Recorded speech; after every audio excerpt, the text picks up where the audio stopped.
అత్తారింట్లో అహంకారపు కోడలు మొదటి భాగం. నందనపురం అనే గ్రామంలో రంగయ్య శకుంతల దంపతులు ఉంటారు. రంగయ్య ప్రభుత్వ ఉద్యోగి. వీరికి ముగ్గురు కొడుకులు. పెద్ద కొడుకు మహేష్ పారిశ్రామిక కంపెనీలో సెక్యూరిటీగా పనిచేస్తూ ఉంటాడు. రెండవ కొడుకు కువైట్ దేశంలో ఉంటూ డ్రైవర్గా చేస్తుంటాడు. ఇక మూడవ కొడుకు మధు చదువు పూర్తవటంతో ఇంట్లోనే ఉంటున్నాడు. ఇలా ఉండగా ఒకరోజు ఇంటి పక్కనున్న పంకజం శకుంతల ఇంటికి వచ్చి, "వదినా, ఏం చేస్తున్నావు?" "ఏం లేదోదినా, చాలా రోజులకిటొచ్చావేంటి?" "పని తీరింది, అందుకేలా వచ్చా. ఏం చేస్తున్నావా అని." "ఇప్పుడే తినిలా కూర్చున్నాను. నువ్వు తిన్నావా?" "ఇప్పుడే తిన్నా. సరే కాని మీ ముగ్గురు పిల్లలు చేతికొచ్చారు. పెద్దోడికి ఈ ఏడైనా పప్పన్నం పెట్టిస్తావా?" "ఎవరైనా మంచమ్మాయి ఉంటే చూడు. పప్పన్నమేం కర్మ, చికెన్ బిర్యానీనే పెట్టిస్తాన్లే." "మంచిదే. నాకు తెలిసిన సంబంధం ఒకటుంది. మహేష్కి మాట్లాడమంటావా?" "అమ్మాయి గుణగణాలు, కుటుంబం అంతా మంచేనా?" "వదినా, సీతాపురం గ్రామంలో రామయ్య గారి కుటుంబం అంటే మంచి పేరు పొందిన కుటుంబం. మంచి కుటుంబమే. ఆ ఇంటమ్మాయి గురించి మనం ఆలోచించాల్సిన అవసరం లేదు. కళ్ళు మూసుకొని పెళ్లి చేసేయొచ్చు." "అవునా? సరే, నువ్వు చెప్పిన ఆలోచన బాగానే ఉంది. అలా అయితే సరే. మీ అన్నయ్యని అలాగే మహేష్ని వాళ్ళిష్టం కూడా తెలుసుకుని నీకు చెబుతాను. అప్పుడు వారికి కబురు చేద్దు కాని." "అలాగే వదినా, సంతోషం. నీ కబురు కోసం ఎదురుచూస్తుంటాను" అని చెప్పి వెళ్ళిపోతుంది.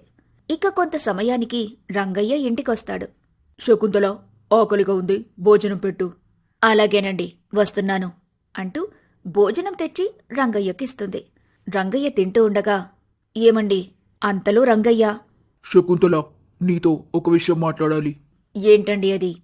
పెద్దోడికి ఈ ఏడు పెళ్లి చేద్దాం. వాడి వెనుక ఎదిగిన ఇంకా ఇద్దరు ఉన్నారు కదా. ఏడాదికి ఒక్కొక్కరికి పెళ్లి చేస్తే మన భారం కూడా దిగుతుంది. "అవునండి, నేనే ఆ విషయం గురించి మీతో మాట్లాడదామనుకున్నా.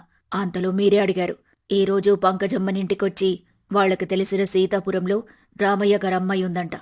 మంచి కుటుంబమంట. మీరు సరే అంటే మాట్లాడతానని చెప్పింది. మరి మీరేమంటారు?"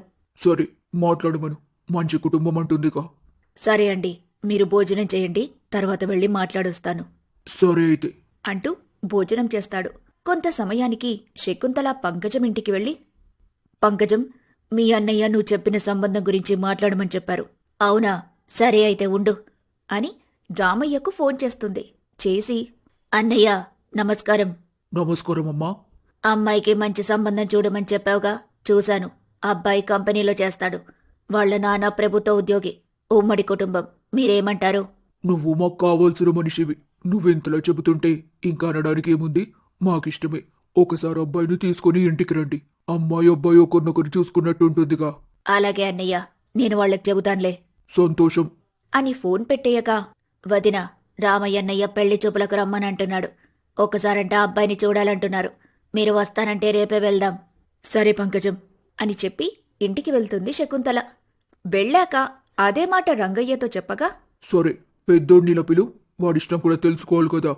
అని అనగా, "పెద్దోడా, పెద్దోడా, ఇలారా, నాన్నగారు పిలుస్తున్నారు" అని అనగా మహేష్ వచ్చి, అమ్మా, పిలిచారు. ఆ పెద్దోడా, నీకు ఒక పెళ్లి సంబంధం చూసాం. రేపు పెళ్లి చూపులకు వెళ్దాం. తయారుగా ఉండు.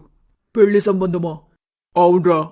నీకు అయిపోయిన తర్వాత తమ్ముడికి, ఆ తర్వాత ఇంకొకరికి ఇలా పెళ్లి చేస్తే అయిపోతుంది కదా. ఎన్ని రోజులని వయసు వచ్చిన వాళ్ళు ఇలా ఒంటరిగా ఉంటారు. సీతాపురంలో అమ్మాయిని చూసాం నీకోసం. ఆ అమ్మాయినే రేపు చూడ్డానికి వెళ్ళేది. అలాగే నాన్న, మీ ఇష్టం అని గదిలోకి వెళ్తాడు మహేష్. మరుసటి రోజు ఉదయం రంగయ్య, శకుంతల, మహేష్, పంకజం కలిసి సీతాపురంలో రామయ్య ఇంటికి వెళ్తారు. వెళ్లి వారిని కలిసి, "అన్నయ్య, నేను చెప్పిన వాళ్ళు వీళ్లే. అబ్బాయి ఇతనే. ఏదైనా ఉంటే మాట్లాడండి." మాట్లాడడానికి ఏముంది. అంతా అయిపోయి పిల్లలిద్దరు ఇష్టపడితే నాకు ఇష్టమే అని అమ్మా, అమలా, ఇలా రా అమ్మా అని అనగా అమల వస్తుంది. రామయ్య ఆమెను చూసి, అమలా, అతనే పెళ్లి కొడుకు. చూడమ్మా. బాబు, నువ్వు కూడా అమ్మాయిని చూడు అనగా ఇద్దరూ ఒకరినొకరు చూసుకుంటారు. ఇద్దరూ ఒకరినొకరు చూసి ఇష్టపడి, "నాన్నా, నాకిష్టమే" అమ్మాయి నాకు నచ్చింది అని మహేష్ కూడా అనగా, "శుభం. ఇంకేంటి, మంచి ముహూర్తం చూసి పెళ్లి చేయడమే" అని అనగా అందరూ సంతోషించి వెళ్తారు. రోజులు గడుస్తూ ఉండగా మహేష్కి అమలకి పెళ్లి జరుగుతుంది. అమల కొత్త కోడలిగా అత్తగారింట్లో అడుగు పెడుతుంది. కొన్ని రోజులు గడిచిన తర్వాత ఒకరోజు శకుంతల అమలతో, "అమ్మా అమల, ఇంట్లో పెద్ద కోడలుగా అడుగుపెట్టావు. ఇక ఇంటి బాధ్యత అంతా నువ్వే చూసుకోవాలి. మీ మరుదులనిద్దరికీ నువ్వే ముందుండి పెళ్లి జరిపించాలి." "అలాగే అత్తయ్య, వదినగా అది నా బాధ్యత కూడా. చాలా సంతోషమమ్మా అని అంటుంది శకుంతల. ఇలా రోజులు గడుస్తూ ఉండగా ఇంట్లో పరిస్థితులను, కుటుంబ సభ్యులు అమలను గౌరవంగా చూసుకుంటూ ఉండటంతో ఇవన్నీ గమనించి అమలకు పెద్ద కోడలనే గర్వం వస్తుంది. ఒకరోజు అమల తన గదిలో కూర్చొని మనసులో ఇలా అనుకుంటుంది. ఇంత పెద్ద కుటుంబానికి నేనే పెద్ద కోడల్ని. ఇక పెత్తనం మొత్తం నాదే. ఏది చేయాలన్నా నా అభిప్రాయం తెలుసుకుని చేస్తారు అంటూ గర్వంగా తయారవుతుంది. ఇదిలా ఉండగా కువైట్లో ఉన్న రాజేష్ తన తల్లికి ఫోన్ చేస్తాడు. అమ్మా, ఎలా ఉన్నారు? అన్నయ్య, వదిన, నాన్న, తమ్ముడు అందరూ బాగున్నారా? ఇక్కడ అందరూ బాగున్నారు. నువ్వెలా ఉన్నావురా? నేను బాగున్నానమ్మా. ఈ నెల చివర్లో ఇంటికొస్తున్నాను. అదే చెప్దామని ఫోన్ చేశాను. సంతోషం నాన్న, జాగ్రత్తగా రా అని ఫోన్ పెట్టేస్తుంది శకుంతల. అంతలో అమల వచ్చి, ఎవరెత్తయ్యా ఫోన్లో? మీ మరిదమ్మా. ఈ నెల చివర్లో ఇంటికొస్తున్నాడంట. అదే ఫోన్ చేసి చెబుతున్నాడు. ఓ అవునా? వాడొచ్చాక ఇక్కడ మంచి అమ్మాయిని చూసి పెళ్లి చేయాలి. ఆ తర్వాత చిన్నోడికి ఇక వాళ్ల పెళ్లిళ్ళైపోతే నేను మీ మామయ్య కృష్ణారామ అంటూ కాలం వెళ్లదీయడమే అని అనగా, అత్తయ్య, రాజేష్కి ఇప్పుడేం పెళ్ళి? అయినా అక్కడెక్కడో పని చేసుకునే అతనికి ఇక్కడ పిల్లనెవరిస్తారు? మీ పిచ్చి కాకపోతే. అదేంటమ్మా అలా అంటున్నావు? దూరంగా ఉన్న వాళ్లకి పిల్లనివ్వకపోతే వాళ్ళెలా పెళ్లిళ్లు చేసుకొని సంతోషంగా ఉంటున్నారు? అదంతా ఎందుకమ్మా? ఆర్మీ వాళ్ళు పెళ్లిళ్లు చేసుకోవడం లేదా? పిల్లల్ని కనడం లేదా? అయినా రాజేష్ అక్కడ ఉద్యోగం చేయడానికి వెళ్లాడే గాని జీవితాంతం అక్కడే ఉండడానికి కాదుగా. అవుననుకోండి. అయినా సరేలే, మీ ఇష్టం అంటూ గదిలోకి వెళ్తుంది. అప్పుడు తన మనసులో, ఇంటి పెద్ద కోడలిగా నేనే పెత్తనం చేద్దామనుకుంటే ఈ రాజేష్కి పెళ్లి చేద్దామంటున్నారు. అయినా నా పిచ్చి కాకపోతే వాళ్ళిక్కడుండేవాళ్లు కాదుగా, నేనెందుకు భయపడాలి అని అనుకుంటుంది. అంతలో మహేష్ వచ్చి, ఏంటమలా, ఏదో దీనంగా ఆలోచిస్తున్నావు? ఏంటి విషయం? సరే కాని నాకు డ్యూటీకి ఆలస్యమవుతుంది. బాక్స్ పెట్టిద్దురా. చేసే ఆ సెక్యూరిటీ డ్యూటీకి నీకు బాక్స్ కూడా పెట్టివ్వాలా? ఏ, అది పని కాదా? అది చేస్తూ కుటుంబాన్ని చూసుకునే వాళ్ళు లేరా? ఏ పని కూడా తక్కువ చేసి మాట్లాడకూడదు. ఆ పని కూడా లేక బయట చాలా మంది ఇబ్బంది పడుతున్నారు. పడుతున్నారు. నీకంటే ఈ వయసులో మీ నాన్నగారే మంచి ఉద్యోగం చేస్తున్నారు. నువ్వేమో దిక్కుమాలిన సెక్యూరిటీ డ్యూటీ చేస్తున్నావు. తెలిసేగా చేసుకున్నావు. తెలియకుండా నీ కళ్లకు గంతలు కట్టి పెళ్లేం చేయలేదుగా మీ వాళ్ళు. అదే నేను చేసిన తప్పు. ఉద్యోగమన్నారు కానీ ఇంతటి ఉద్యోగమని తెలియక మిమ్మల్ని చేసుకున్నాను. నా జీవితం గురించి ఎంతగానో ఆలోచించుకున్నా, కానీ ఇలా తారుమారవుతుందనుకోలేదు. మరి నిన్ను చేసుకొని నేనేదో సంతోషంగా ఉన్నట్టు. లేచి భోజనం పెట్టు. పెట్టక ఏం చేస్తాను? చేసుకున్న పాపానికి నాకు తప్పదుగా అని చిరాకుగా లేచి వెళ్తుంది. వెళ్ళగా ఆ సమయంలో మహేష్ తన మనసులో, అంటే ఈ ఆడవాళ్లకు మంచి ఉద్యోగం, డబ్బుంటే చాలు, మంచి మర్యాదలు ఏమవసరం లేదనుకుంటా అని వెళ్తాడు. అంతలో మధు వస్తుండగా అతన్ని చూసి, మధు, చదువైపోయిందిగా? ఏదైనా ఉద్యోగం చేసుకునేదుందా? ఖాళీగా ఉండడమేనా? చూస్తున్నా అన్నయ్య. ఏదైనా మంచి ఉద్యోగం దొరికిందంటే అందులోనే చేరిపోతాను. సరే, అంతవరకు ఖాళీగా ఉండటం దేనికి? ఏదో ఒక చిన్న పని చూసుకోరా. అలాగే అన్నయ్య అంటూ వెళ్తాడు. కొంత సమయానికి మహేష్ తన డ్యూటీకి వెళ్ళిపోతాడు. ఇలా రోజులు గడుస్తూ ఉండగా కువైట్ నుంచి రాజేష్ వస్తాడు. రాజేష్ రావటంతో ఇంట్లో వాళ్లందరూ చాలా సంతోషంగా ఉంటారు. రాజేష్ని చూసిన రంగయ్య, నాన్నా, ఎలా ఉన్నావురా? బాగున్నాను నాన్నా. మీ ఆరోగ్యమంతా బాగుంది కదా? ఈ వయసులో ఉద్యోగం ఎందుకు నాన్నా? ఇంట్లో విశ్రాంతి తీసుకునేదానికి. పర్వాలేదు నాన్నా. ఇంకా 2 ఏళ్ల తర్వాత నా రిటైర్మెంట్ ఉంది. అప్పటి వరకు తప్పదు. ఇప్పుడు నేను ఉద్యోగం మానేశానంటే 2 ఏళ్ల సర్వీస్ పోతుందిరా. ఇంకేముందిలే, ఇన్నేళ్లు చేశాను. ఇంకో కొన్ని రోజులైతే రిటైర్మెంట్ అయిపోయి పెన్షన్ వస్తుంది. ఇక ఇంట్లో హాయిగా ఉండొచ్చు. సరే నాన్నా, మీ ఇష్టం అని పక్కనున్న అమలని చూసి, వదినా, ఎలా ఉన్నారు? బాగున్నా రాజేష్. చాలా దూరం నుంచి ప్రయాణం చేసొచ్చావు కదా, భోజనం చేద్దురా అని అనగా అంతలో శకుంతల, రా నాన్న, తిందూగాని అమ్మా, 2 నిమిషాలు ఫ్రెష్ అయి వస్తాను అని గదిలోకి వెళ్తాడు. వెళ్ళి కొంత సమయానికి రావటంతో అందరూ కలిసి సంతోషంగా భోజనం చేస్తారు. భోజనమైపోయిన తర్వాత అందరూ కూర్చొని సరదాగా కబుర్లు చెప్పుకుంటూ ఉంటారు. అంతలో రాజేష్, మధు, ఏం చేస్తున్నావురా? స్టడీ అయిపోయిందిగా? అవునన్నయ్య, అయిపోయింది. వ్యాపారం చేద్దామనుకుంటున్నా. ఏం వ్యాపారం రా? పాత వాహనాలుంటాయి కదా, అవి తీసుకొని ఏదైనా రిపేర్లుంటే చేయించి మళ్ళీ వేరే వాళ్ళకి మనకి లాభం చూసుకొని అమ్మడం అన్నయ్య. అందులో నీకే మిగులుబాటు ఉంటుందిరా అని అనగా అంతలో మహేష్, ఎందుకుండో తమ్ముడు, అందులోనే ఎక్కువ డబ్బులు మిగులుతాయి, చేసుకోనివ్వు అని అనగా అలాగే అన్నయ్య. అంటూ కబుర్లు చెప్పుకుంటూ ఉండగా నాన్న, నేను వెళ్ళి నా స్నేహితులను కలిసొస్తాను. వాళ్ళని చూడక చాలా రోజులవుతుంది. సరేరా, త్వరగా రా, నీకు ఇష్టమైన పాయసం చేస్తుంది మీ అమ్మ. అలాగే నాన్న, ఇలా వెళ్ళలా వస్తాను. అని వెళ్తాడు. వెళ్ళి తన ఫ్రెండ్ మనోజ్ని కలిసి ఏరా మనోజ్, ఎలా ఉన్నావురా? నేను బాగానే ఉన్నాను, కానీ నువ్వెంట్రా ఎర్రగా బుర్రగా హీరోలా తయారయ్యొచ్చావు? ఆగరా నీ వేషాలు, నీ అంత కాదులే. షాపింగ్ చేస్తున్నట్రా? వాడసలు ఎప్పుడు వచ్చినా కనబడడు. వాడిక్కడ కాదురా, అమెరికాలో ఉంటున్నాడు. వాడికి ఉద్యోగం వచ్చిందిగా. అవునులే మావా, వాడు అప్పట్లోనే టాపర్. వాడు చదివి మంచి ఉద్యోగం చేస్తున్నాడు. మనం చదవక నువ్వేమో వ్యాపారం, నేనేమో డ్రైవింగ్. అని వాళ్ళిద్దరూ మాట్లాడుకుంటూ ఉండగా అటుగా వస్తున్న వీరయ్య రాజేష్ని చూసి ఎవరి కొడుకు బాబు? ఎప్పుడు ఇక్కడ చూడలేదే నిన్ను. నేను రంగయ్య రెండో కొడుకుని. ఇక్కడుండను, కువైట్లో ఉంటాను. ఓ అవునా, అందుకే నేను గుర్తుపట్టలేకపోయా. లక్షణంగా ఉన్నావు. పెళ్లి చేసుకున్నావా? లేదండి, తొందరలోనే చేసుకుంటాను. మిమ్మల్ని తప్పకుండా పిలుస్తాలే నా పెళ్లికి. సరే సరేలే అంటూ నవ్వుతూ వెళ్ళిపోతాడు వీరయ్య. ఇక రాజేష్ తన స్నేహితుడు మనోజ్తో ఇంకేంట్రా విశేషాలు? చెప్పాలరా, ఇంటికి వెళ్దాం రారా, అమ్మతో మాట్లాడినట్టుంటుంది. ఇక్కడే ఉంటాక మళ్ళీ వస్తానులే. ఇంటి దగ్గర అమ్మ ఎదురు చూస్తూ ఉంటుంది. ఈ రోజుగా వచ్చింది. మరి నేను వెళ్ళొస్తాను. సరేరా, కలుద్దాం అని మనోజ్ కూడా వెళ్ళిపోతాడు. ఇక రాజేష్ ఇంటికి తిరిగొచ్చేస్తాడు. తనని చూసిన శకుంతల వచ్చావా? ఏంట్రా ఇప్పుడే వస్తానని ఇంత ఆలస్యం చేశావు? చాలా రోజులకు కలిశాను కదమ్మా, కాస్త ఆలస్యమైంది. సరే సరే, పాయసం చల్లారిపోతుంది అంటూ తీసుకొచ్చి రాజేష్కివ్వగా రాజేష్ తాగుతూ ఉంటాడు. ఇంతలో అమల వచ్చి మీ పెద్దబ్బాయి ఎప్పటినుంచో పాయసం అడుగుతుంటే చేయలేదు కాని మీ చిన్న కొడుకు అడగగానే చేయడానికి చేతులు బాగానే వచ్చాయే. అదేంటమ్మా అలా అంటున్నావు? వాడొకటి వీడొకటినా? అప్పుడు సమయం కుదరలేదు, చేయలేదు. ఇప్పుడు ఖాళీ సమయం ఉందని చేశాను.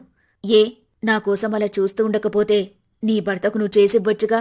చేసివ్వక నీకోసం చూస్తూ ఉంటామా అంటూ వెళ్తుంది. ఏంటమ్మా వదినా? ఆమె అంతేలే, నువ్వు తాగు నాన్నా అని అనగా రాజేష్ పాయసం తాగుతుండగా అంతలో రంగయ్య వస్తాడు. మొత్తం నీ కొడుకేనా? మాకేం లేదా? ఏంటండి మీరు? వీడు రాక రాక వస్తే వాడి మీద పడి ఏడుస్తారు. నేనేదో తమాషాగా అన్నానులే కాని, పాయసం నాకు తీసుకురా. నా కొడుకుతో కలిసి నేను తాగాలి.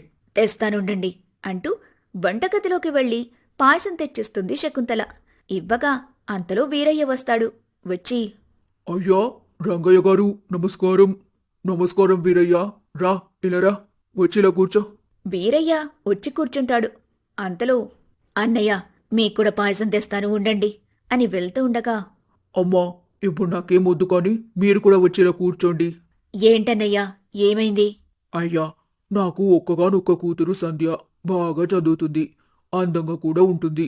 మీరు ఒప్పుకుంటే మీ రెండో కొడుకు రాజేష్కి మా అమ్మాయి సంధ్యని ఇవ్వాలనుకుంటున్నాం. మీరేమంటారు?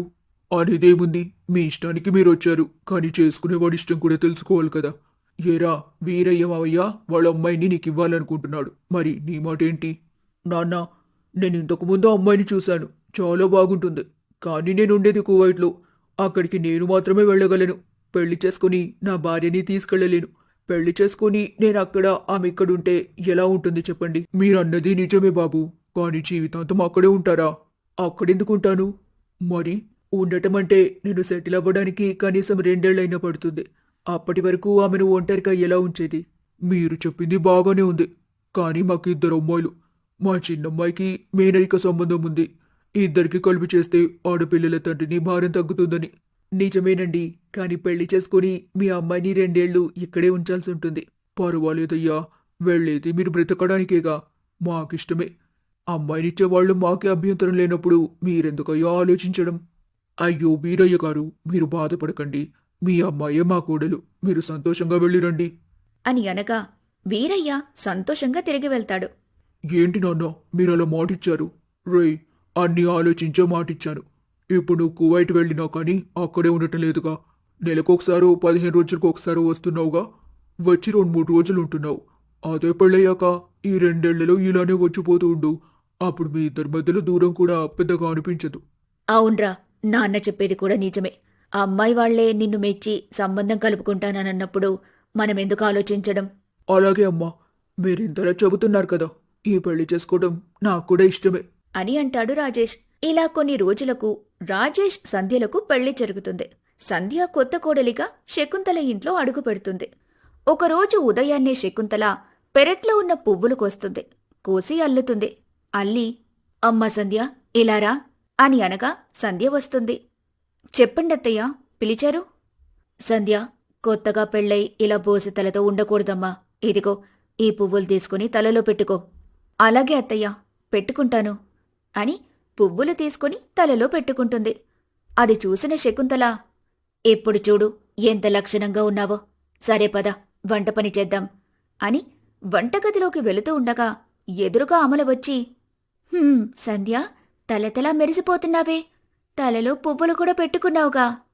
ఆ అక్క, అత్తయ్య ఇచ్చారు అని అనడంతో అమల శకుంతల వైపు చూసి, ఓహో, ఇప్పటి నుంచే నన్ను వేరు చేయడం మొదలుపెట్టారా?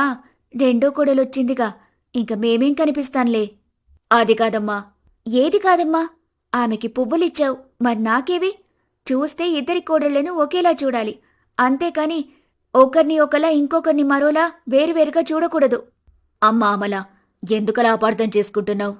అవును, ఇప్పుడు నేనే అపార్థం చేసుకుంటున్నాను. అది కాదమ్మా, ముందు నేను చెప్పేది విను. ఏంటి చెప్పండి, మీరు చెప్పేది నేను వినేది.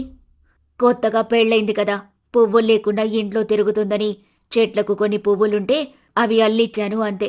అదేదో తప్పు చేసినట్టే ఎందుకమ్మా అలా రెంకలేస్తున్నావు? అవును, ఇప్పుడు నేనే రంకలేస్తున్నా. చూసింది అడగటం కూడా తప్పేనా?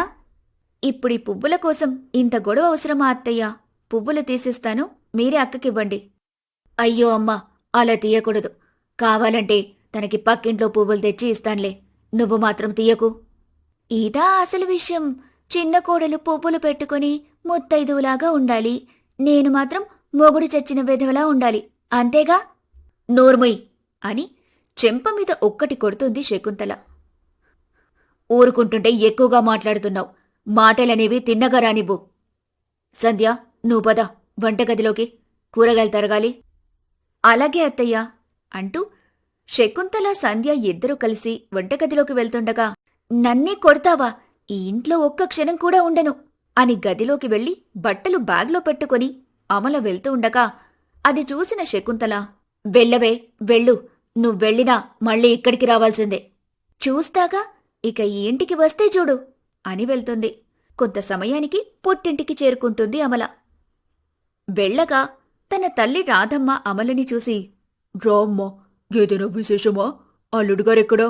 నువ్వొక్కదానివే వచ్చావా? నా తల్లి, నేననుకుంటూనే ఉన్నా. అందుకేనా ఈరోజు ఉదయం నుంచి కాకి ఒక్కటే అరుస్తుంది. ఏదో అనుకున్నా, నువ్వొచ్చి ఇంత మంచి శుభవార్త చెబుతావని అనుకోలేదు. ఏవయ్యా, ఎవరొచ్చారో చూడు. అమ్మా, ఏం మాట్లాడుతున్నావు? ఇంటికి బ్యాగ్తో వస్తే ఏదో శుభవార్తతో వచ్చినట్టేనా? అశుభం రాకూడదా? ఏమైందే, ఏం మాట్లాడుతున్నావు అని అనగా గదిలోంచి వస్తున్న తండ్రిని చూసి, నాన్నా అని ఏడుస్తూ కౌగిలించుకుంటుంది. అది చూసిన రామయ్య, ఏమైందిరా, ఎందుకు ఏడుస్తున్నావు?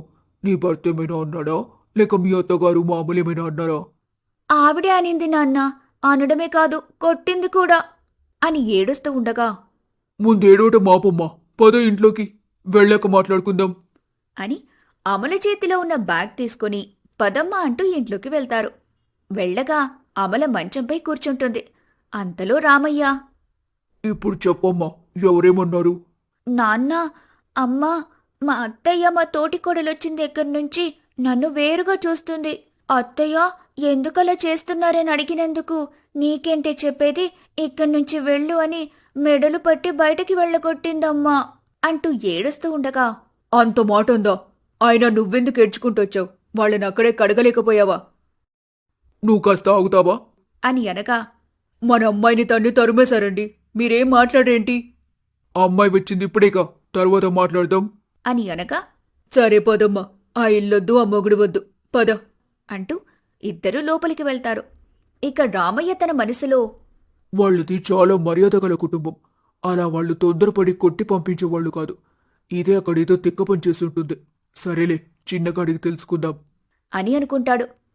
ఇదిలా ఉండగా అక్కడ డ్యూటీ నుంచి మహేష్ ఇంటికొచ్చి, అమలా, నీళ్లు తీసుకుండ్రా, దాహంగా ఉంది అని అనగా ఆ మాటలు విన్న శకుంతల నీళ్లు తీసుకొచ్చిస్తుంది. ఇదిగోరా నీళ్లు అని ఇవ్వగా, అమ్మా నువ్విస్తున్నావేంటి? అమలెక్కడికి వెళ్ళింది? అది నీ భార్య నాతో గొడవ పెట్టుకుని పుట్టింటికి వెళ్ళిపోయింది. ఏమైందమ్మా?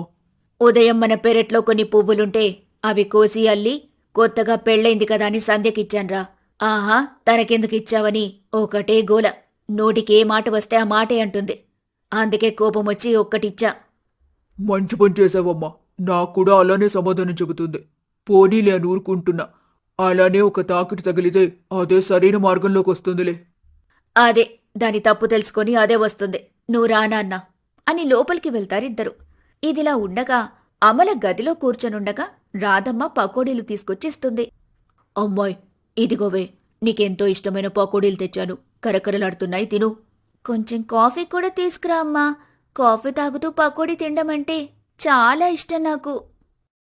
2 నిమిషాల్లో తెస్తాను, అంతసేపు ఇవి తింటూ ఉండు అని వంటగదిలోకి వెళ్తుంది. వెళ్ళి కాఫీ పెడుతుంది. ఇక కాఫీని తయారు చేసి తీసుకొచ్చి, అమ్మాయ్ ఇదిగో కాఫీ తాగు అని కూతురికిచ్చి పక్కన కూర్చుంటుంది. అమల కాఫీ తాగుతూ పకోడీ తింటూ, అమ్మా పకోడీ చాలా రుచిగా ఉంది. ఇక కాఫీ అయితే చెప్పక్కర్లేదు, అమోఘం అని అనగా అందుకు తల్లి రాధమ్మ, అది సరే కాని అమ్మాయి నిజం చెప్పవే, అసలు మీ అత్తారింట్లో ఏం జరిగిందే? ఏం జరిగిందో చెప్పా కదమ్మా, మళ్ళీ అడుగుతావేంటి? అమ్మా మహానటి, నువ్వు నా కూతురువి. అక్కడ జరిగింది చెప్పు.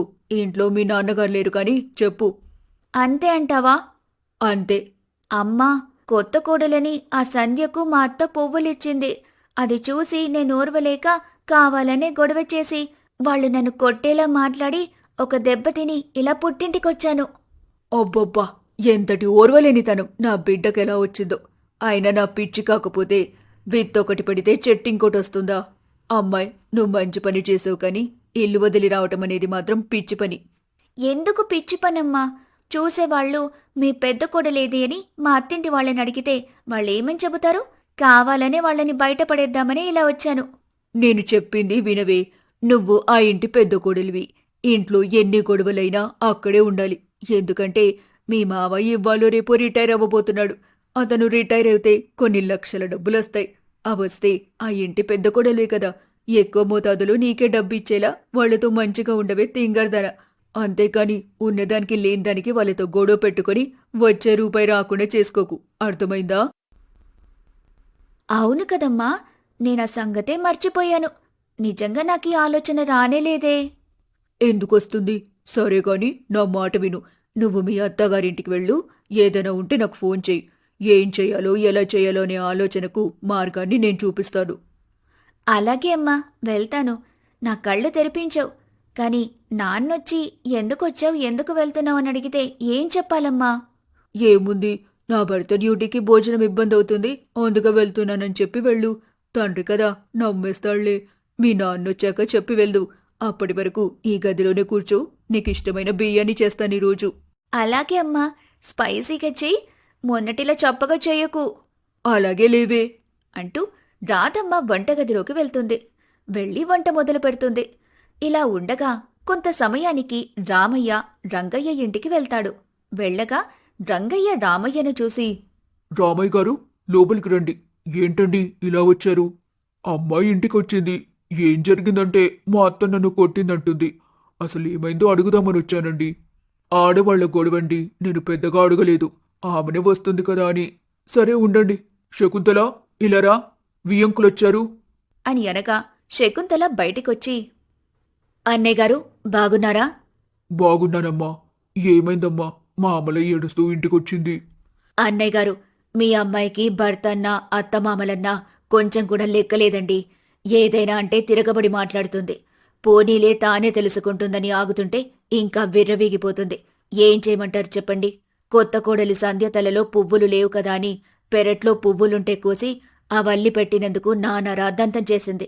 నువ్వొకరినొకలా చూస్తున్నావు, ఇంకొకరిని ఇంకోలా చూస్తున్నావంటూ ఇష్టమొచ్చినట్టు మాట్లాడేసరికి నాకు కోపమొచ్చి ఒక్కటి కొట్టాను. ఏమన్నయ్యా, నా కోడల్ని నేను మందలించే అధికారం కూడా నాకు లేదా?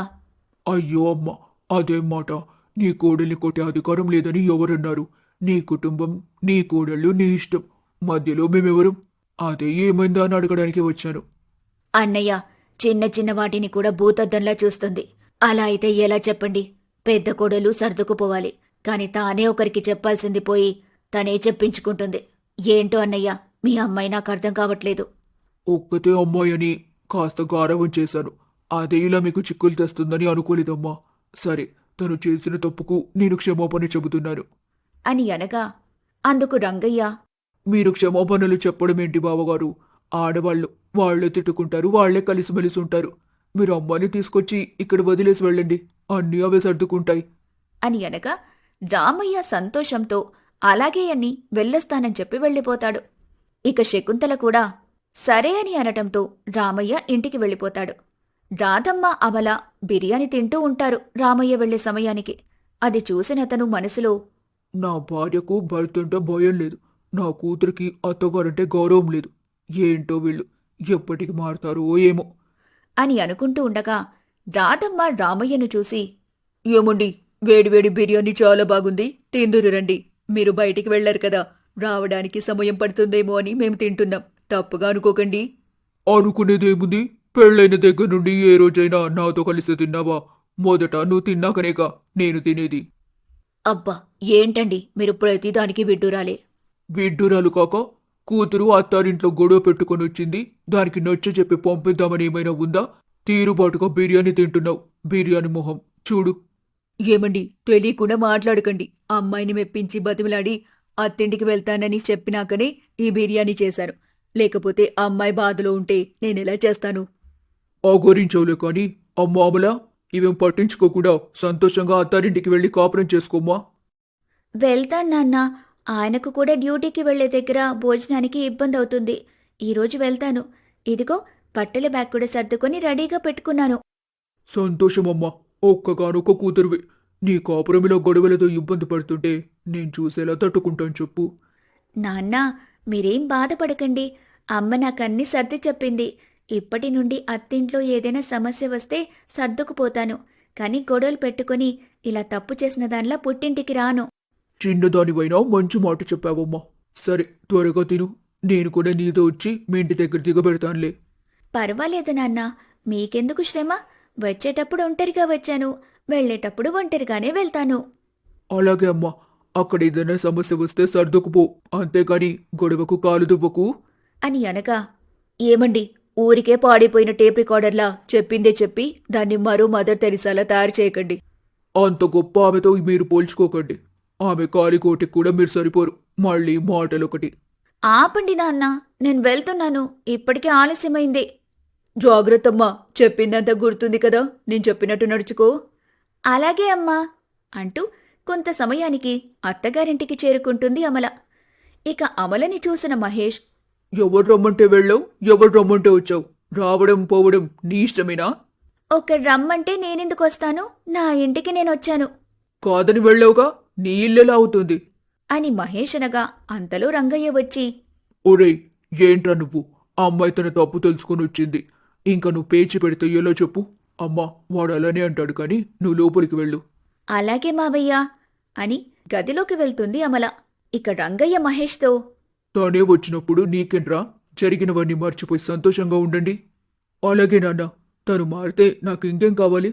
సరే, నాకు కాస్త బయట పనుంది, వెళ్ళొస్తాను అని అంటాడు. ఇదిలా ఉండగా గదిలో ఉన్న అమల తన మనసులో, ఇంట్లోకైతే వచ్చాను, ఇక మా అత్తగారి మనసు మెప్పిస్తే చాలు అని అనుకుని ఇంట్లో శకుంతలని వెతుకుతూ అటువైపుగా చూడగా శకుంతల వంటగదిలో వంట చేస్తూ ఉంటుంది. ఆమెను చూసి దగ్గరికి వెళ్ళి, అత్తయ్య, నన్ను క్షమించండి, మీ పట్ల చాలా తప్పుగా ప్రవర్తించాను. అయ్యో లేవమ్మా. అమల, ఒకటి గుర్తుపెట్టుకో, నాకు సంధ్య నువ్వు ఒక్కటే, మీరిద్దరూ వేర్వేరు కాదు అని అనగా, తప్పుగా ఆలోచించానత్తయ్య, నన్ను మన్నించండి. అయిందేదో అయిపోయింది, ఇక నుంచైనా అందరితో కలిసికట్టుగా ఉండు అని కోడలితో అంటుంది శకుంతల. ఇక అమల తన మనసులో, ఉంటాను, ఎందుకుండను, ఈ రోజు నుంచి నా మరో రూపం చూస్తారుగా అని అనుకుంటూ ఉండగా, అమ్మాయి, నిన్నే మాట్లాడుతుంటే ఏం ఆలోచిస్తున్నావు? ఏం లేదత్తయ్య, ఇంత మంచి కుటుంబాన్ని తప్పుగా అర్థం చేసుకున్నాని అని నాలో నేనే సిగ్గుపడుతున్నాను. పడిన కాడికి చాలే కాని బయట బట్టలున్నాయి, కాస్త పిండిరామ్మా. నేను సంధ్య వంట పని చేస్తాం, నువ్వా పని పూర్తి చెయ్యి దాంతో అమల తన మనసులో, ఇప్పుడు కనుక నేనా పని చేయలేదనుకో మా అత్తకు మళ్ళీ నాపై అనుమానం వస్తుంది అని అనుకుని, అలాగే అత్తయ్య, ఇప్పుడే వెళ్ళి బట్టలన్నీ పిండి ఆరేస్తాను అని అక్కడ్నుంచి వెళ్ళిపోతుంది. ఇక వెళ్ళి బట్టలన్నీ ఉతుకుతూ ఉంటుంది. ఇలా కొన్ని రోజులు గడుస్తూ ఉండగా ఒకరోజు రాజేష్కు ఉత్తరం వస్తుంది. అది చదివి రాజేష్ బాధపడతాడు. ఆ ఉత్తరం చదివి సంధ్య దగ్గరకు వెళ్ళి, సంధ్య, నాకు కువైట్ నుండి రమ్మని ఉత్తరం వచ్చింది. నేను వెళ్ళాలి. కువైట్ నుంచా? ఏంటండి, మన పెళ్ళై 3 నెలలు కూడా కాలేదు, అప్పుడే వెళ్తారా? మిమ్మల్ని వదిలి నేనెలా ఉండగలనండి? తప్పదు సంధ్య. ఈ 2 ఏళ్లైతే అక్కడ అగ్రిమెంట్ అయిపోతుంది. అప్పుడిక్కడే నీతో ఉంటూ ఏదో ఒక ఉద్యోగం చూసుకుంటానులే. మీరు వెళ్ళడం నాకిష్టం లేదండి, ఉండిపోవచ్చుగా. ఉండాలనే నాకు ఉంది. ఏం చేస్తాం? అక్కడికి వెళ్ళినప్పుడే వాళ్ళు అగ్రిమెంట్ రాయించుకుంటారు. అది ముగిసిన తర్వాతే మనం ఎక్కడుండటం అనేది మన ఇష్టం. తప్పక వెళ్ళాలి. ఏవండి అంటూ రాజేష్ను కౌగిలించుకొని ఏడుస్తూ ఉంటుంది సంధ్య. అది చూసిన రాజేష్, సంధ్య, సంధ్య, నువ్వు బాధపడకు. నువ్వేడుస్తుంటే నాకు ఏదోలో ఉంది. ఇదిగో ఫోన్, ఇది తీసుకో. ఎందుకండి? ఎందుకంటే నాతో మాట్లాడడానికి. నేను గుర్తుకొచ్చినప్పుడల్లా నాకు ఫోన్ చేయి. నువ్వు నాతో మాట్లాడితే నా పక్కనున్నావనే ధైర్యంగా ఉంటుందిలే నాకు. అలా అయితే తప్పకుండా చేస్తానండి. మళ్ళీ ఎప్పుడొస్తారు? వీలు చూసుకుని వస్తానులే. ఏవండి, ఈ 2 ఏళ్ళు నాకు 2 యుగాలుగా ఉంటాయండి. త్వరగా వస్తారుగా? వస్తాను, నీకు మాటిస్తున్నాను. సరే, నా బట్టలు సర్దు. నేను వెళ్ళి అమ్మ వాళ్ళకు కూడా ఈ విషయం చెప్పాలి. అమ్మా, నాన్న, ఇలా రండి. అని రాజేష్ అనగా వాళ్ళిద్దరూ బయటికొచ్చి, ఏంటి నాన్న పిలిచావు? అమ్మా, నాకు కువైట్ నుంచి ఉత్తరం వచ్చింది. నేను వెంటనే వెళ్ళాలి. అదేంట్రా, వచ్చి 3 నెలలు కూడా కావడం లేదు, అప్పుడే వెళ్తావా? వెళ్ళాలి కదా నాన్న. ఈ విషయం నీ భార్యకి చెప్పావా? ఇప్పుడే తనకు చెప్పి నీకు చెబుదామని వచ్చాను. జాగ్రత్త నాన్న, సమయానికి భోజనం చెయ్యి సరే అమ్మా. అని అనగా అంతలో మహేష్, అమల, మధు వస్తారు. వారిని చూసి, అన్నయ్య, వదిన, తమ్ముడు, నేను వెళ్ళొస్తాను అని అంటాడు రాజేష్. అందుకు మహేష్ జాగ్రత్తరా అని అనగా, అవును, నీ భార్యేదే మాకు చెప్పకుండానే వెళ్ళిపోతుందా ఏంటి? తనెక్కడికొస్తుందో వదినా? తనిక్కడే ఉంటుంది, మీతో పాటు. మాతోనా? నువ్వు తీసుకెళ్లడం లేదా? అని అనగా అంతలో సంధ్య బయటికొచ్చి, లేదక్కా, ఇక్కడే ఉంటున్నాను. అవునా, సంతోషం. అమ్మా, సంధ్యని జాగ్రత్తగా చూసుకో. సంధ్య, నీకు ఏది ఇబ్బంది అనిపించినా అమ్మతో చెప్పు. అలాగేనండి అంటూ ఏడుస్తూ ఉండగా, సంధ్య, ఏడవకూడదు. ఇలా చూడు, మళ్ళీ వస్తాను కదా. అని అంటాడు. అంతలో శకుంతల, సంధ్య, ఏడుస్తూ నీ భర్తని సాగనంపకూడదు, సంతోషంగా నవ్వుతూ పంపించాలి అని శకుంతల అనగా, సంధ్య, ప్లీజ్ ఏడవకు. మళ్ళీ వీలు చూసుకొని వస్తాను. సంధ్య, జాగ్రత్త, ఆరోగ్యం జాగ్రత్త అని బ్యాగ్ తీసుకుని వెళ్ళిపోతాడు రాజేష్. ఇక సంధ్య ఏడుస్తూ గదిలోకి వెళ్తుంది. ఆమెను చూసిన రంగయ్య, శకుంతల, కోడలు ఏడుస్తూ గదిలోకి వెళ్ళింది. వెళ్ళి కాస్త ఓదార్చు. అలాగేనండి, పాపం కొత్తగా పెళ్ళైందిగా, ఇంకేం చేస్తుంది అంటూ శకుంతల సంధ్య దగ్గరికి వెళ్ళి, అమ్మా సంధ్య, ఏడవకురా, 2 ఏళ్లేగా, ఎంతలా గడిచిపోతాయి. ఇలా చూడు, నిన్ను అత్తలా కాదు, అమ్మలా చూసుకుంటాను, నీకు నేను మాటిస్తున్నాను అని అనగా సంధ్య ఏడుస్తూ శకుంతలను కౌగిలించుకుంటుంది. కాసేపు విశ్రాంతి తీసుకో, నాకు కాస్త పనుంది అని వెళ్తుంది. అంతలో అమల తన గదిలో కూర్చొని తన మనసులో, అదేంటి, ఇది తన భర్త వెనుకాలే వెళ్తుందనుకుంటే ఇక్కడే తిష్టవేసింది. సరే, రాజేష్ వెళ్ళిపోయాడు, 2 ఏళ్ల వరకు రాడు. ఇక నా భర్త అమాయకుడు, ఉన్నది ఆ మధు, వాడి అడ్డు తొలగించుకుంటే ఉన్న ఇంటిని, వచ్చిన డబ్బుని నేను దక్కించుకోవచ్చు. కాని దీనికి ఏదో ఒక కుట్ర పన్నాలి, ఎలాగబ్బా అని ఆలోచిస్తూ ఉండగా, అమ్మ, అవును, అమ్మైతే దీనికి సరైన పరిష్కారాన్ని చూపిస్తుంది అని వాళ్ళమ్మ రాధమ్మకు ఫోన్ చేస్తుంది. అమ్మా, నేను అమలని. చెప్పవే, వెళ్ళిన దగ్గర నుండి ఒక్కసారి కూడా ఫోన్ చేయలేదు. అక్కడంత సర్దుబాటైందా? అయిందిలే, కాని ఈరోజు మా పెద్ద మరిది దేశం వెళ్ళాడు. భార్యాభర్తలిద్దరూ వెళ్లారన్నమాట. వెళ్తే నేను నీకెందుకు ఫోన్ చేస్తాను? తీసుకెళ్లలేదనేగా నీకు ఫోన్ చేసింది. నేననుకున్నదొకటి, ఇక్కడ జరిగిందొకటి. సరే సరే, అయితే నీకు ఉపాయం చెబుతా, చెప్పింది చెప్పినట్టు చెయ్యి, అదే బయటికి వెళ్ళిపోతుంది. తప్పకుండా అమ్మా, ఇంతకీ ఏంటది? మీ చిన్నమరిది ఉన్నాడు కదా, వాడికి ఆ సంధ్యకి సంబంధం ఉందని ఇంట్లో వాళ్ళని బయట వాళ్ళని నమ్మించు. వాళ్లే దాని ఇంట్లో నుంచి తరిపేస్తారు. ఇంకో విషయం ఏంటంటే మీ మరిదికి ఎవ్వరు కూడా అమ్మాయినివ్వరు. ఒక్క దెబ్బకు 2 పిట్టలు. ఎలా ఉంది ఉపాయం? అమ్మా, ఇలాంటి ఉపాయాలు నీకెక్కడి నుంచొస్తాయే? తల్లివంటే నువ్వేనే అమ్మా. మరీ ఎక్కువగా పొగడమాకి. ఇక్కడ ములగ చెట్టు కూడా లేదు ఎక్కడానికి. సరే సరే ఉంటాను, మీ నాన్నగారు వస్తున్నారు అని ఫోన్ పెట్టేస్తుంది రాధమ్మ. ఇక అమల తన మనసులో, సంధ్య, మధు, మీ ఇద్దరి మధ్య లేనిపోని సంబంధం అంటకట్టి సంధ్యను ఇంట్లో నుంచి వెళ్ళగొట్టి మధుకు పెళ్లి కాకుండా చేయకపోతే నా పేరు అమలే కాదు అని పెద్దగా నవ్వుతుంది. అంతలో శకుంతల, అమ్మా అమల, ఒకసారి ఇలా రామ్మా అని అనగా అమల చిన్నగా, ఈవిడొకతే, వస్తున్నానత్తయ్యా అంటూ వెళ్తుంది. అమల, కాఫీ చేసి మధుకివ్వమ్మా, నేను నీళ్లు తీసుకొస్తాను అని బిందె తీసుకుని వెళ్తుంది. వెళ్ళగా అమల, ఇదే మంచి అవకాశం, చెప్తాను అని అనుకుని కాఫీ తయారు చేస్తుంది.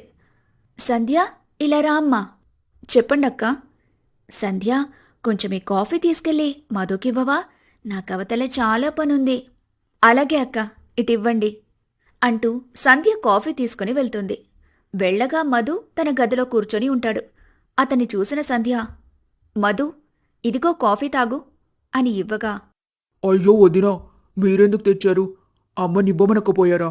లేక నేనే వచ్చి పెట్టుకుని తాగేవాణ్ణి కదా. పర్వాలేదు మధు, ఏం నా మరిదికి నేను తేకూడదా? అయినా అమ్మ తర్వాత అమ్మలాంటిదాన్ని. నేనిస్తే ఒకటి, అత్తయ్య ఇస్తే ఒకటినా? సరే వదినా. సరే, త్వరగా తాగు, కప్పు తీసుకుని వెళ్తాను. మళ్ళీ ఇక్కడే పెట్టావంటే చూడకుండా తగిలిందనుకో, కింద పడి పగిలిపోతుంది అలాగే వదినా, ఒక్క నిమిషం అంటూ మధు కాఫీ తాగుతూ ఉంటాడు. అంతలో అమల బావి దగ్గరున్న శకుంతల దగ్గరికి వెళ్తుంది. వెళ్ళగా ఆమెను శకుంతల చూసి, అమల, నిన్ను చిన్నోడికి కాఫీ ఇవ్వమంటే నువ్వేంటిలా వచ్చావు? అత్తయ్య, మధుకు కాఫీ ఇద్దామని వెళ్తుంటే సంధ్య వచ్చి, నేనిస్తాను, నువ్వేదైనా పనుంటే చూసుకో అని చెప్పి కాఫీ తీసుకెళ్ళింది. చాలాసేపు అవుతుంది మరి. మధు గదికి వెళ్లిన సంధ్య ఇంకా రావటం లేదు. ఆ గదిలో ఏం చేస్తున్నట్టు అని అనగా అందుకు శకుంతల, ఏం చేస్తుంది? మరిదితో ముచ్చట్లాడుతూ ఉంటుంది. మాట్లాడేదానికి కాస్త కాలక్షేపమైనట్టుంటుంది. అయ్యో అత్తయ్య, మీరలా అంటున్నారు. చూసేవాళ్లకి ఎలా ఉంటుంది చెప్పండి? భర్త వేరే దేశానికెళ్ళాడు, మరిదితో సరసాలు మొదలుపెట్టిందని అంటారు. అవ్వ, మనకెంత అవమానము! ఇంకొక మాట వాళ్ల గురించి తప్పుగా మాట్లాడవంటే పళ్ళు రాలిపోతాయమలా. ఏమనుకుంటున్నావే? వదినంటే తల్లితో సమానం, మరిదంటే కొడుకుతో సమానం. అటువంటి తల్లి కొడుకుల బంధాన్ని ఇలా తప్పుగా అర్థం చేసుకోవడమే కాక నాకొచ్చి చెప్తావా? అసలు నువ్వు ఆడదానివేనా? అత్తయ్య, ఎవరైనా చూసిన వాళ్ళు అనుకుంటారేమోనని. ఎవరెందుకు అనుకుంటారు? నువ్వనుకోకుండా ఉంటే చాలు. అయినా మన మనసు మలినం లేకుండా ఉంటే ఎవరెన్ననుకున్నా చేసినా మన కాలి గోటికి కూడా తగలవు. ఇంకోసారి ఇలాంటి పిచ్చి కూతలు కూసావో అదే నీ ఆఖరి మాట అవుతుంది, జాగ్రత్త అని కోపంగా చెప్పి వెళ్ళిపోతుంది శకుంతల. ఇంకా అమల, అమ్మో, చిన్న మాటకే మా అత్త నా నరాలు తీసి మెళ్ళి తిప్పినట్టు చేసింది. ఇంకొంచెమైతే నా ప్రాణాలు తీసేదేమో. ఈమెతో ఏమైనా కాస్త జాగ్రత్తగా ఉండాలి అని అనుకొని జరిగింది తన తల్లితో చెబుదామని, దానికి తన తల్లి ఏమంటుందో అని తన చీర కొంగులో ఉన్న ఫోన్ని తీసుకుని రాధమ్మకు ఫోన్ చేస్తుంది. అమ్మా. ఏంటే, గొంతులు జాజుకాయ ఏమైనా అడ్డుపడిందా? అమ్మా అంటున్నావు. అమ్మ అనక అమ్మగారనాలా? సర్లే కాని నేను చెప్పింది విను అని జరిగిన విషయమంతా చెబుతుంది. అది విన్న రాధమ్మ, ఒసే, నీ దగ్గర చావు తెలివితేటలు చాలా ఉన్నాయి. అమ్మా. లేకపోతే బయట వాళ్ళకి చెప్పవే అంటే ఇంట్లో మళ్ళీ ఎవరికైతే చెప్పొద్దని నేను నోరు నెత్తి కొట్టుకున్నానో ఆమెకి చెప్పావు. ఆవగించంత తెలివి కూడా లేదే నీకు. ఏంటమ్మా, మా అత్త తిట్టిందంటే నువ్వు కూడా తిడుతున్నావు. పో అమ్మా, నేను నీతో మాట్లాడను. లేకపోతే ఏంటే, అదే ఆమె ప్లేస్లో నేనుంటే నిన్ను చంపి జైలు కూడా వెళ్లేదాన్ని. ఆమెకు చెప్పి అంత తప్పు చేశానా అమ్మా? ఓసై నెల తక్కువదానా, చెప్పేది పూర్తిగా విను. మొదట ఈ విషయాన్ని బయట వాళ్ళకి చేరవే. మెల్లిమెల్లిగా ఇంట్లో వాళ్ళకి తెలుస్తుంది. నువ్వు కంగారు పడకు, నన్ను కంగారు పెట్టకు. అంతే అంటావా అమ్మా? చెప్పింది చేయవే తల్లి. నా కూతురిగా పుట్టి నా లక్షణాలు ఒక్కటి కూడా రాలేదేంటే నీకు? బాగుందమ్మా, బాగుంది. ఏదో నీకు చెబితే పరిష్కారం చెబుతావనుకుంటే నన్నే తిడుతున్నావు. ఈసారి చూడు శుభవార్త చెబుతాను. ఆ ముందు నువ్వు నవ్వుల పాలు కాకపోతే చాలే. ఉంటాను, వంట చేయాలి అంటూ ఫోన్ పెట్టేస్తుంది రాధమ్మ. హలో అమ్మా. ఫోన్ పెట్టేసింది. సర్లే, నా తిప్పలేవో నేనే పడతాను అని ఇంట్లోకి వెళ్ళిపోతుంది అమల. ఇదిలా ఉండగా వంటగదిలో ఉన్న శకుంతల, సంధ్య ఎక్కడున్నావమ్మా, ఇలారా. వస్తున్నానత్తయ్యా అంటూ కాఫీ కప్పు తీసుకుని వస్తుంది. అది చూసి శకుంతల, సంధ్య ఇంతసేపు ఎక్కడున్నావు? అమలక్క మధుకి కాఫీ ఇచ్చి రమ్మంటే ఇచ్చి తను తాగాక కప్పు తీసుకొస్తున్నానత్తయ్యా. ఏంటి, అమల కాఫీ తీసుకెళ్లమని నీకు చెప్పిందా? నువ్వే తీసుకెళ్తానని తీసుకెళ్లలేదా? లేదత్తయ్యా, అక్కకి బయట ఏదో పనుందని నన్ను తీసుకుని వెళ్లమంటే తీసుకెళ్లాను అని అనగా అందుకు శకుంతల తన మనసులో, ఎంత కుట్ర పన్నావే అమల, ఛీ, నిన్ను తలుచుకుంటుంటే నాకే చీదరగా ఉంది అని అనుకుని సంధ్యతో, సరే అమ్మా, లోపలికి వెళ్ళు. అంతలోనే మధుని పిలుస్తుంది శకుంతల. చిన్నోడా, ఇలా రా నాన్నా వస్తున్నానమ్మా. అని వచ్చి, ఏంటమ్మా పిలిచావు? ఇంట్లో కూరగాయలు నిండుకున్నాయి, కొంచెం మార్కెట్కి వెళ్ళి కూరగాయలు తీసుకొనిరా. నేను పోను, నువ్వు వెళ్ళమ్మా. రే, నాకీ మోకాళ్ల నొప్పులకు నేనంతసేపు నిలబడి కూరగాయలు కొనలేన్రా, అర్థం చేసుకో, వెళ్ళు. అవెలా తీసుకోవాలో నాకు తెలీదమ్మా, చెప్పు. అంతలో సంధ్య, అత్తయ్య, నేను మధుతో తోడు వెళ్ళనా? నువ్వా? వద్దమ్మా, వద్దు. నాకేవెక్కడున్నాయో తెలియాలి కదత్తయ్యా, ఇంట్లో ఉండి బోరు కొడుతుంది, వెళ్ళొస్తాను. అవునమ్మా, నేను వదినమ్మా వెళ్తాం. వదినమ్మనా? ఇన్ని రోజులు వదిన అనేవాడివి, ఇప్పుడు వదినమ్మ అంటున్నావు? ఓ అదా, ఇంతకు ముందు వదిన కాఫీ తెచ్చింది, నువ్వెందుకు తెచ్చావు వదిన అని అన్నాను. ఏం, నేను మీ అమ్మ లాంటిదాన్ని కదా, వదిన అమ్మతో సమానమని చెప్పింది, అందుకే వదినని వదినమ్మా అంటున్నా. అవునా, మంచిది. సరే వెళ్ళిరండి, త్వరగా రండి. సంధ్య, నెలకు సరిపడ సరుకులు తీసుకొనిరండి. అలాగే అత్తయ్య అంటూ ఇద్దరూ వెళ్తూ ఉంటారు. కొంత సమయానికి కూరగాయల మార్కెట్కి చేరుకుంటారు. వెళ్లి కూరగాయలు కొంటూ ఉండగా వీరిని చూసిన శాంతమ్మ తన పక్కనున్న కమలమ్మతో, కమలమ్మ, అది శకుంతల కోడలు కదా, పక్కనుంది దాని మొగుడా? కాదే, మరిది. మరిదా? అదేంటే భర్తుండగా మరిదితో వచ్చి కూరగాయలు కొంటుంది, ఇదెక్కడి విడ్డూరం? దాని మొగుడిక్కడ లేడే, వేరే దేశం వెళ్ళాడంట. ఓ అదా విషయం, వాడు దేశాలెంబడిపోతే ఇది చూడు మరిదితో తిరుగుతుంది, కాస్తైనా సిగ్గులేదు. ఏం మనిషిలో ఏమో, రాగరాగ ప్రపంచం బాగా పాడైపోతుంది కమలమ్మ. కత్తికి లేని దొరద కందకెందుకన్నట్టు మనకెందుకే, ఎవరు ఎలా పోతే. ఎవరు ఎలా పోతే నాకేంటి కాని, వాళ్ళు మా బంధువులు, అలా ఎలా విడిచిపెడతాను? అవునా అని అనుకుంటూ మాట్లాడుకుంటూ ఉంటారు. కొంత సమయానికి సంధ్య, మధు కూరగాయలు తీసుకుని ఇంటికి వెళ్తూ ఉండగా చెట్టు కింద ముగ్గురు ఆడవాళ్లు కూర్చొనుంటారు. కూరగాయలతో వస్తున్న సంధ్య, మధుని చూసి ఆ ముగ్గురులో ఒకామె, అటు వెళ్తుంది మన శకుంతల కొడుకు కోడలు కదూ? అవునే, కాని పక్కన వెళ్తుంది అమ్మాయి భర్త కాదు, ఆమె మరిది. మరిదా? అవునే, ఇదేం విడ్డూరమే, మరిదితో చెట్టాపట్టాలేసుకొని తిరుగుతుంది. అబ్బో, మన పెళ్ళైన రోజుల్లో బావలకు మరుదులకు ఆమడ దూరంలో ఉండేవాళ్ళం, ఇప్పటి కాలంలో రాసుకొని పూసుకొని తిరుగుతున్నారు, ఎవరైనా చూస్తారన్న ఇంగిత జ్ఞానం కూడా లేకుండా అని అనుకుంటూ ఉండగా ఆ మాటలు సంధ్య విని ఏడుస్తూ ఇంటికి చేరుకుంటుంది. అది చూసిన మధు, వదినా వదినా అని అంటున్నా కూడా వినకుండా ఏడుస్తూ వెళ్తుంది. ఇంటికి వెళ్ళగా సంధ్య ఏడుస్తూ రావటం చూసిన శకుంతల, సంధ్య, ఏమైందే? అదేంటి ఈ పిల్ల ఇంతలా ఏడుస్తూ గదిలోకెళ్ళింది అని అనుకుంటూ ఉండగా వెనకనే మధు వస్తాడు. అతన్ని చూసి, ఏమైందిరా, వదిన ఎందుకలా ఏడుస్తూ వెళ్తుంది అని అనగా అంతలో అమల వస్తుంది. వచ్చి పక్క నుండి వాళ్ళిద్దరినీ చూస్తూ ఉంటుంది. అమ్మా, వదిన నేను కూరగాయలు తీసుకుని వస్తుంటే మన గ్రామం ఆడవాళ్లు చెట్టు కింద కూర్చొనున్నారు, వాళ్ళు మమ్మల్ని చూసి తప్పుగా మాట్లాడుకుంటుంటే అది విని వదిన ఏడుస్తూ వచ్చిందమ్మా. ఆ మాటలు విన్న అమల తన మనసులో, అబ్బా, నేను నిప్పు రాజేయకముందే అదే రగులుకుందనమాట, ఇక మనం ఆగుతామా అని అనుకుని, అత్తయ్య, నేను ముందే మీకు చెప్పానా, నా మాట మీరు వింటేగా, వీళ్ళు దారిలో చెట్టాపట్టాలేసుకుని తిరుగుంటారు, అది చూసి వాళ్ళన్నట్టున్నారు, ఎవరైనా వినంది చూడండి ఏమైనా అంటారా చెప్పండి అని అనగా అంతలో మధు, వదినా, ఏం మాట్లాడుతున్నావు?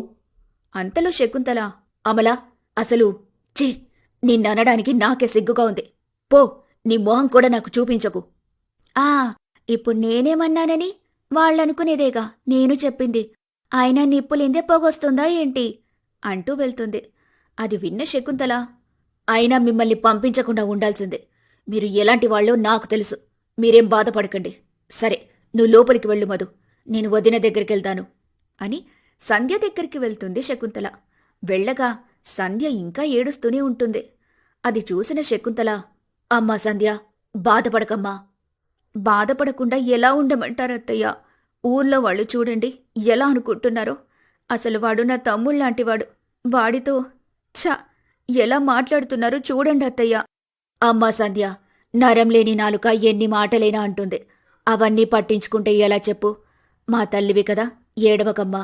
ఒకసారి అబ్బాయికి ఫోన్ చేసి మాట్లాడు, నీ మనసు కూడా తేలికగా ఉంటుంది అని శకుంతల అనడంతో సంధ్య కూడా అలాగే అత్తయ్య అని అనగా శకుంతల అక్కడ్నుంచి వెళ్ళిపోతుంది. ఇక సంధ్య రాజేష్కి కాల్ చేస్తుంది. ఏమండి అని ఏడుస్తూ ఉండగా అందుకు రాజేష్, సంధ్య, ఏమైంది? ఎందుకలా ఏడుస్తున్నావు? ఆ ఏమండి అది సంతలో అని తన మనసులో దూరంగా ఉన్న మనిషిగా ఈ విషయం చెప్పి బాధపెట్టడం ఎందుకని అనుకుని, ఏం లేదండి, మీరు క్షేమంగా వెళ్లారా? వెళ్ళాను, కానీ నువ్వేం దిగులు పెట్టుకోకు. నేనిక్కడ క్షేమంగానే ఉన్నాను. నువ్వక్కడ సంతోషంగా ఉండాలి. సరే అండి, ఉంటాను అని ఫోన్ పెట్టేస్తుంది. ఇదిలా ఉండగా అమల బయటికి వెళ్లి చెట్టు కింద కూర్చున్న ఆడవాళ్లతో, అక్కలు బాగున్నారా? బాగున్నామమలా. ఏంటమ్మాయి, ఎన్నడూ రానిది పని పట్టుకొనొచ్చి పలకరిస్తున్నావు? ఏంటి విషయం? ఏం చెప్పమంటావక్క, ఇంట్లో ఉండడం కంటే వీధిలో ఉండటం మేలనేలా ఉంది నా పరిస్థితి. అదేంటే? మరేం చేయమంటావక్క, ఇంట్లో ఉందామంటే మా తోటి కోడలు, మా చిన్న మరిది ఇకలు పక్కపక్కలు చూడలేకపోతున్నాను. అలా చేస్తుంటే మీ అత్తమామలు, నీ భర్త ఏవరడం లేదా? ఏంటి అనేది? వాళ్ల సొత్తు వాళ్ళెందుకు బయట వేసుకుంటారు? ఏమో అమలా, మీ ఇంటి ఆడదానికి అంతటి సాహసం చేయగలుగుతుంది. సరే అక్క, నేనింటికి వెళ్తాను. ఇంట్లో చాలా పనులున్నాయి, అన్నీ నేనే చేయాలి. అన్ని పనులు నువ్వే చేస్తావా? ఇంట్లో ఇంకా 2 ఆడవాళ్లున్నారుగా, ఏం సాయపడరా? మా అత్త చేయదు, ఆమె చిన్న కోడల్ని చెయ్యనివ్వదు. నేను ఇంటడి చాకిరీ చేసి వండితేనే అప్పుడు తిని అత్త కోడళ్ళు కబుర్లు చెప్పుకుంటూ ఉంటారు. ఏం చేస్తాం, పెద్ద కోడలుగా ఎవరికి తప్పినా నాకు తప్పుతుందా? నిజమేలే అమలా, పాపం ఆ ఇంట్లో నువ్వు చాలా కష్టపడుతున్నావు. నేను చూస్తే చాలా జాలేస్తుంది. సరే వెళ్ళు, ఏదో ఒక రోజు తప్పకొస్తుంది, ఆ దేవుడు నిన్ను కనికరిస్తాడు అని అనగా అందుకమల, సరేలే అక్క, వెళ్ళొస్తాను అని వెళ్ళిపోతుంది. తర్వాత అమల తన మనసులో, వీళ్ల చెవిలో కూడా ఒక మాట పడేశాను, ఇంకేంటి, అది పాకుతూ పాకుతూ అంతటా తెలిసిపోతుంది. మా మరిదికి ఇక పెళ్లి కాదు, నేననుకున్నది సాధించాను అని వెళ్ళిపోతుంది. కొంత సమయానికి శకుంతల ఒంటరిగా ఆరుబయట కూర్చుని ఆలోచిస్తూ ఉంటుంది. తప్పు చేయకపోయినా చేసినంత నింద వాళ్లపై వేశారు. కాబట్టి వీలైనంత తొందరలో చిన్నోడి పెళ్లి చేయాలి. లేకపోతే ఇలానే అనేక రకమైన నిందలు నా కొడుకు కోడలి మీద పడి వాళ్ళిబ్బంది పడాల్సొస్తుంది. ఆయనొచ్చాక విషయం చెప్పి మధు పెళ్లికి కావాల్సిన ఏర్పాట్లు చూడాలి అని అనుకుంటూ ఉండగా అంతలో రంగయ్య వస్తాడు. ఇక్కడేం చేస్తున్నావే? బయట కూర్చొని తీరుబాటుగా ఆలోచిస్తున్నావు? మీతో ఒక విషయం చెప్పాలని ఎదురు చూస్తున్నానండి. ఏంటి అంత పెద్ద రహస్యం? ఇంట్లోకి వస్తాగా, అప్పుడు చెప్పొచ్చుగా. ఎక్కడైతే ఏముందిలే కాని ముందు చెప్పేది వినండి. సంధ్య, మధు కూరగాయల కోసమని మార్కెట్కి వెళ్లారు. వెళ్లి కూరగాయలు కొనుక్కుని వస్తుంటే ఇలా జరిగింది. ఒక్కసారి మనిషి మీద నింద పడితే మనిషి బ్రతికున్నంత వరకు అది జరిగిపోదు కదండి. అందుకే చిన్నోడికి వీలైనంత తొందరగా పెళ్లి చేద్దాం. ఈ సమస్యకు ఇదే సరైన మార్గం. ఇంత జరిగిందా? పాపం ఆ అమ్మాయి ఎంత బాధపడిందో. సరే, నాకు తెలిసిన స్నేహితుడు ఒకడున్నాడు, తనకి ఫోన్ చేసి అడుగుతాను ఎవరైనా అమ్మాయి ఉన్నారేమో అని అంటూ రంగయ్య తన స్నేహితుడైన సీనయ్యకు ఫోన్ చేస్తాడు. హలో సీనయ్య, నేను రంగయ్యని. ఆ రంగయ్య, ఎలా ఉన్నావురా? బాగున్నా, కానీ నాకు సహాయం చెయ్యాలరా. ఏంట్రా అది? నా స్నేహితుడివిరా, చెప్పు ఏం చెయ్యాలో. నా చిన్న కొడుకు మధుకు మంచి అమ్మాయిని చూడాలి. అదెంత పనిరా, చూసి కబుర్ చేస్తాను. నువ్వు ప్రశాంతంగా ఉండు. అలాగేరా, ఉంటాను అని ఫోన్ పెట్టేస్తాడు రంగయ్య. అన్నయ్య గారు ఏమన్నారండి? ఏమన్నాడు? చూస్తానన్నాడు. సరేలే పద, లోపలికి వెళ్దాం అంటూ ఇద్దరూ ఇంటి లోపలికి వెళ్తారు. ఇలా 2-3 రోజులు గడవగా సీనయ్య రంగయ్యకు ఫోన్ చేస్తాడు. రంగయ్య, మా తమ్ముడు గారు అమ్మాయి ఉందిరా. మీ గురించి అన్నీ చెప్పాను. ఒక్కసారి అబ్బాయిని చూడాలంటున్నారు. వీలైతే ఒకసారి అబ్బాయిని తీసుకొస్తావా? సరే, రేపే అబ్బాయిని తీసుకొస్తాము. ఈ విషయం వాళ్ళకి చెప్పు. సరే అయితే అని ఫోన్ పెట్టేస్తాడు సీనయ్య. శకుంతల రేపు అమ్మాయిని తీసుకుని పెళ్లి చూపులకు రమ్మని చెప్పాడు. రేపు వెళ్దాం, తయారుగా ఉండండి. సరే అండి. ఆ పరమేశ్వరుని దయ వల్ల అంతా బాగుంటే అదే చాలు. నువ్వు ఎక్కువగా ఆలోచించకు. అంతా మంచే జరుగుతుంది. ఇదిలా ఉండగా గదిలో ఉన్న సంధ్యకు ఫోన్ వస్తుంది. హలో. సంధ్య, ఏం చేస్తున్నావు? ఏం లేదండి, ఊరికే కూర్చున్నాను. అది సరే కాని ఇంట్లో వాళ్ళందరూ నీతో కలివిడిగా ఉంటున్నారా? అక్కడ నీకేం ఇబ్బంది లేదుగా? ఏమండి? హే సంధ్య, ఏమైంది? ఎందుకు ఏడుస్తున్నావు? నిన్న మీ అమ్మగారు నన్ను మధుని మార్కెట్కి వెళ్లి కూరగాయలు తెమ్మని పంపించారు. కూరగాయలు తీసుకుని తిరిగి వస్తుంటే ఊర్లో వాళ్ళు నన్ను మీ తమ్ముణ్ణి చూసి తప్పుగా మాట్లాడారండి. సంధ్య, నువ్వు ఎలాంటి దానివో నాకు తెలుసు. నరం లేని నాలుక ఎన్ని మాటలైనా అంటుంది. అవన్నీ పట్టించుకుంటే మనం ముందుకు సాగలేం. అవన్నీ నువ్వేం పట్టించుకోకు. చాలండి, చాలు. ఎవరు నమ్మినా నమ్మకపోయినా మీరు నమ్మితే అదే చాలు. ఇంతకీ మీరేమైనా తిన్నారా లేదా? నేను తిన్నానులే కాని నువ్వెవరో ఏదో అంటున్నారని తినకుండా ఉండకు. నువ్వు అక్కడ బాగుంటేనే నేనిక్కడ బాగుండేది. అర్థమైందా? అలాగేలేండి. మీరింత ధైర్యం ఇచ్చాక నేనెందుకు ఆలోచిస్తూ ఉంటాను? మీరు చెప్పినట్టే సంతోషంగా ఉంటాను. ఇప్పుడు నా భార్య అనిపించుకున్నావు. ఎప్పుడూ ఇలా సంతోషంగా నవ్వుతూ ఉండు అని చెప్పి ఫోన్ పెట్టేస్తాడు రాజేష్. కొంత సమయానికి శకుంతల మధు దగ్గరికి వెళ్ళి, నాన్న మధు, రేపు మనం నీకమ్మాయిని చూడ్డానికి వెళ్తున్నాం. తయారుగా ఉండు. అదేంటమ్మా, ఇంత తొందరగానా? మధు, కళ్యాణం వచ్చినా కక్కొచ్చినా ఆగదంటారు కదా. సరే కాని ఒక ముఖ్య విషయం. ఈ విషయం మీ పెద్ద వదిన, అదే ఆమలకు తెలియనివ్వకు. తెలిస్తే ఏదో ఒక చిచ్చు పెట్టి ఆగిపోయేలా చేస్తుంది. చెప్పునమ్మా అని చెప్పి శకుంతల బయటికొచ్చేస్తుంది.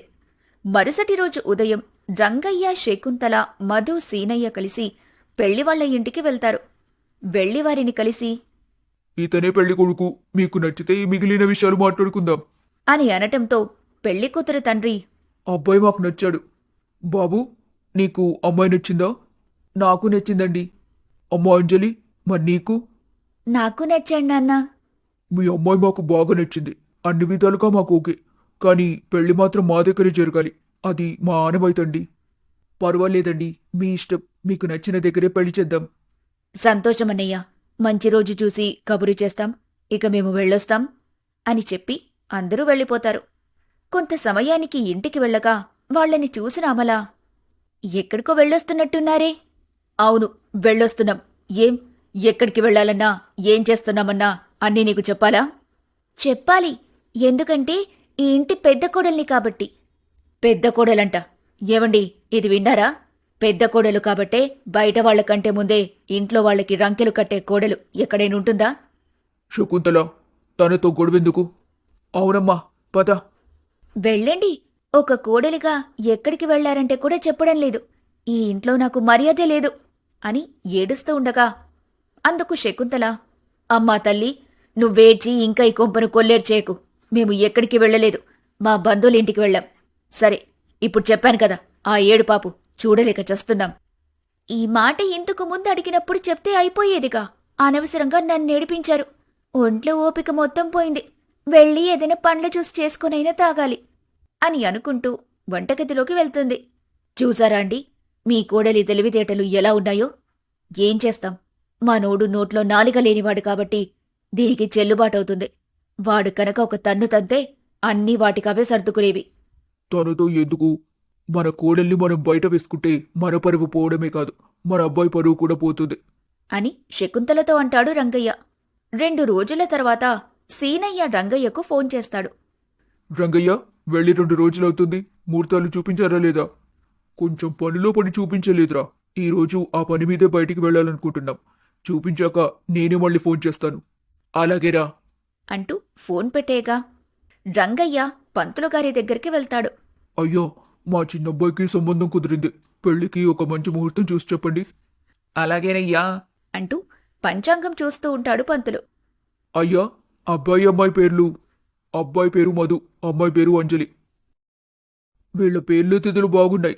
ఈ నెల 3వ తారీఖు ఉదయాన దివ్యమైన ముహూర్తం ఉంది. ఆ ముహూర్తంలో వీళ్ళ పెళ్లి జరిపిస్తే సరి. సంతోషమండి. మీరే ఆ పెళ్లి కూడా దగ్గరుండి జరిపించాలి. అలాగేనండి. మీరు నిశ్చింతగా వెళ్ళిరండి. రంగయ్య ఇంటికి వెళ్తూ సీనయ్యకు ఫోన్ చేసి చెప్తాడు. సీనయ్య, వచ్చే నెల 3వ తారీఖున దివ్యమైన ముహూర్తం ఉంది. ఈ మాట మా మాటగా వాళ్ళకి చెప్పు. అలాగే రంగయ్య, నేను వాళ్ళకి చెబుతాను. కొంత సమయానికి రంగయ్య ఇంటికి వెళ్తాడు. శకుంతల, పెద్దోడా, చిన్నోడా, అమ్మ సంధ్య, అమలా, ఇలా రండమ్మా. అని అందర్నీ పిలుస్తాడు రంగయ్య. ఏంటి నన్ను పిలిచారు? చిన్నోడికి పెళ్లి సంబంధం కుదిరిందిరా. వచ్చే 3వ తారీఖున పెళ్లి. ఆ విషయం చెప్పడానికే పిలిచాను. మంచి వార్త చెప్పారు మామయ్య. మీ నోరు తీపి చేయాలి. ఉండండి, చక్కెర తీసుకొస్తాను. ఆ చక్కెర కాస్త ఆ పెళ్లి కొడుకు నోట్లో పోయమ్మా అని అనగా, నాకు లడ్డు కావాలి. లడ్డూలేం లేవు బాబూ, చక్కెరే ఉంది. నాగొద్దు. సరే సరే, నేను తెప్పిస్తానులే కాని మహేష్, మన ఇంట్లో జరిగే ఆఖరి శుభకార్యం. మన బంధువుల్లో ఒక్కరిని కూడా మర్చిపోకుండా పిలిచే బాధ్యత నీదే. అలాగే సంధ్య, రాజేష్కి ఫోన్ చేసివ్వమ్మా, వాడికి కూడా చెప్దాం. సంధ్య సరే అంటూ రాజేష్కి ఫోన్ చేస్తుంది. ఏమండి, అత్తయ్యగారు మాట్లాడతారంట. సరే ఇవ్వు. నాన్నా, నేను రా అమ్మని. అమ్మా, బాగున్నావా? నేను బాగున్నాను కాని నువ్వెలా ఉన్నావురా? బానే ఉన్నానమ్మా. చిన్నోడికి పెళ్లి సంబంధం కుదిరింది. వచ్చే నెల 3వ తారీఖునే పెళ్లి. నువ్వు 2 రోజులు ముందుగానే రావాలి నాన్నా. అమ్మా, నాకు రావడం కుదరదు. మా ఓనర్ వాళ్ళు ఇక్కడ లేరు. వాళ్ళు వచ్చే వరకు ఇక్కడ బాధ్యత అంతా నాకే అప్పు చెప్పారమ్మా. అలా అంటే ఎలారా? మన ఇంట్లో ఆఖరి పెళ్లి. నువ్వు లేకపోతే ఎలా ఉంటుంది? తమ్ముడు కూడా బాధపడతాడు కదా. నిజమేనమ్మా, కానీ మేమొచ్చే వరకు ఎక్కడికి వెళ్ళొద్దని చెప్పి వేరే దేశం వెళ్లారు. ఇప్పుడు నేనొస్తే చాలా ఇబ్బంది అవుతుంది. సరే, ఆ విషయమే తమ్ముడికి చెప్పు. మధు, ఎదిగోరా, అన్నయ్య మాట్లాడతాడంట అని శకుంతల చిన్న కొడుకు మధుకి ఫోనిస్తుంది. ఆ అన్నయ్య. మధు, నేను పెళ్లికి రాలేనురా. తప్పుగా అనుకోకు. ఇక్కడ పరిస్థితులు బాగోలేవు. అయ్యో అన్నయ్య, మీరేం బాధపడకండి. మీ ఆశీస్సులుంటే చాలు. నాకు మీరు నా పక్కనున్నట్టే. సంతోషంరా. జాగ్రత్త. ఉంటాను మరి. అని ఫోన్ పెట్టేస్తాడు రాజేష్. అంతలో అమల, అంతలోనే మరిదికి పెళ్లికల రానే వచ్చిందే అని అనగా మధు సిగ్గుపడతాడు. అది చూసి అమల తన మనసులో, నీకు పెళ్లి జరుగుతుందా? ఎలా జరుగుతుందో నేను చూస్తాను. అసలా పెళ్లి చూపులకు నన్ను కూడా తీసుకెళ్ళుంటే విషయం ఇంత దూరం రానిచ్చేదాన్నే కాదు. పోనీలే, పెళ్లి పీటల మీదైనా ఆపాలి అని అనుకుని, ఏవండి, చూసింది చాలే కాని లోపలికి రండి అంటూ అమల మహేష్ని గదిలోకి పిలుస్తుంది. మరుసటి రోజు నుండి మధు పెళ్లి పనులు మొదలవుతాయి. ఇంట్లో అందరూ సందడిగా ఉంటారు. వారిని చూసి అమల కుళ్ళుకుంటూ ఉంటుంది. అలా 2 రోజులకు పెళ్లి రోజు రానే వచ్చింది. మధు ఇంట్లోనే పెళ్లి కావటంతో పెళ్లివాళ్లొచ్చి విడిది ఇంట్లో ఉంటారు. అంతలో అమల తన మనసులో, ఏంటో నా రాత, ఇప్పటి వరకు ఎటువంటి ఉపాయం చేయలేకపోయాను.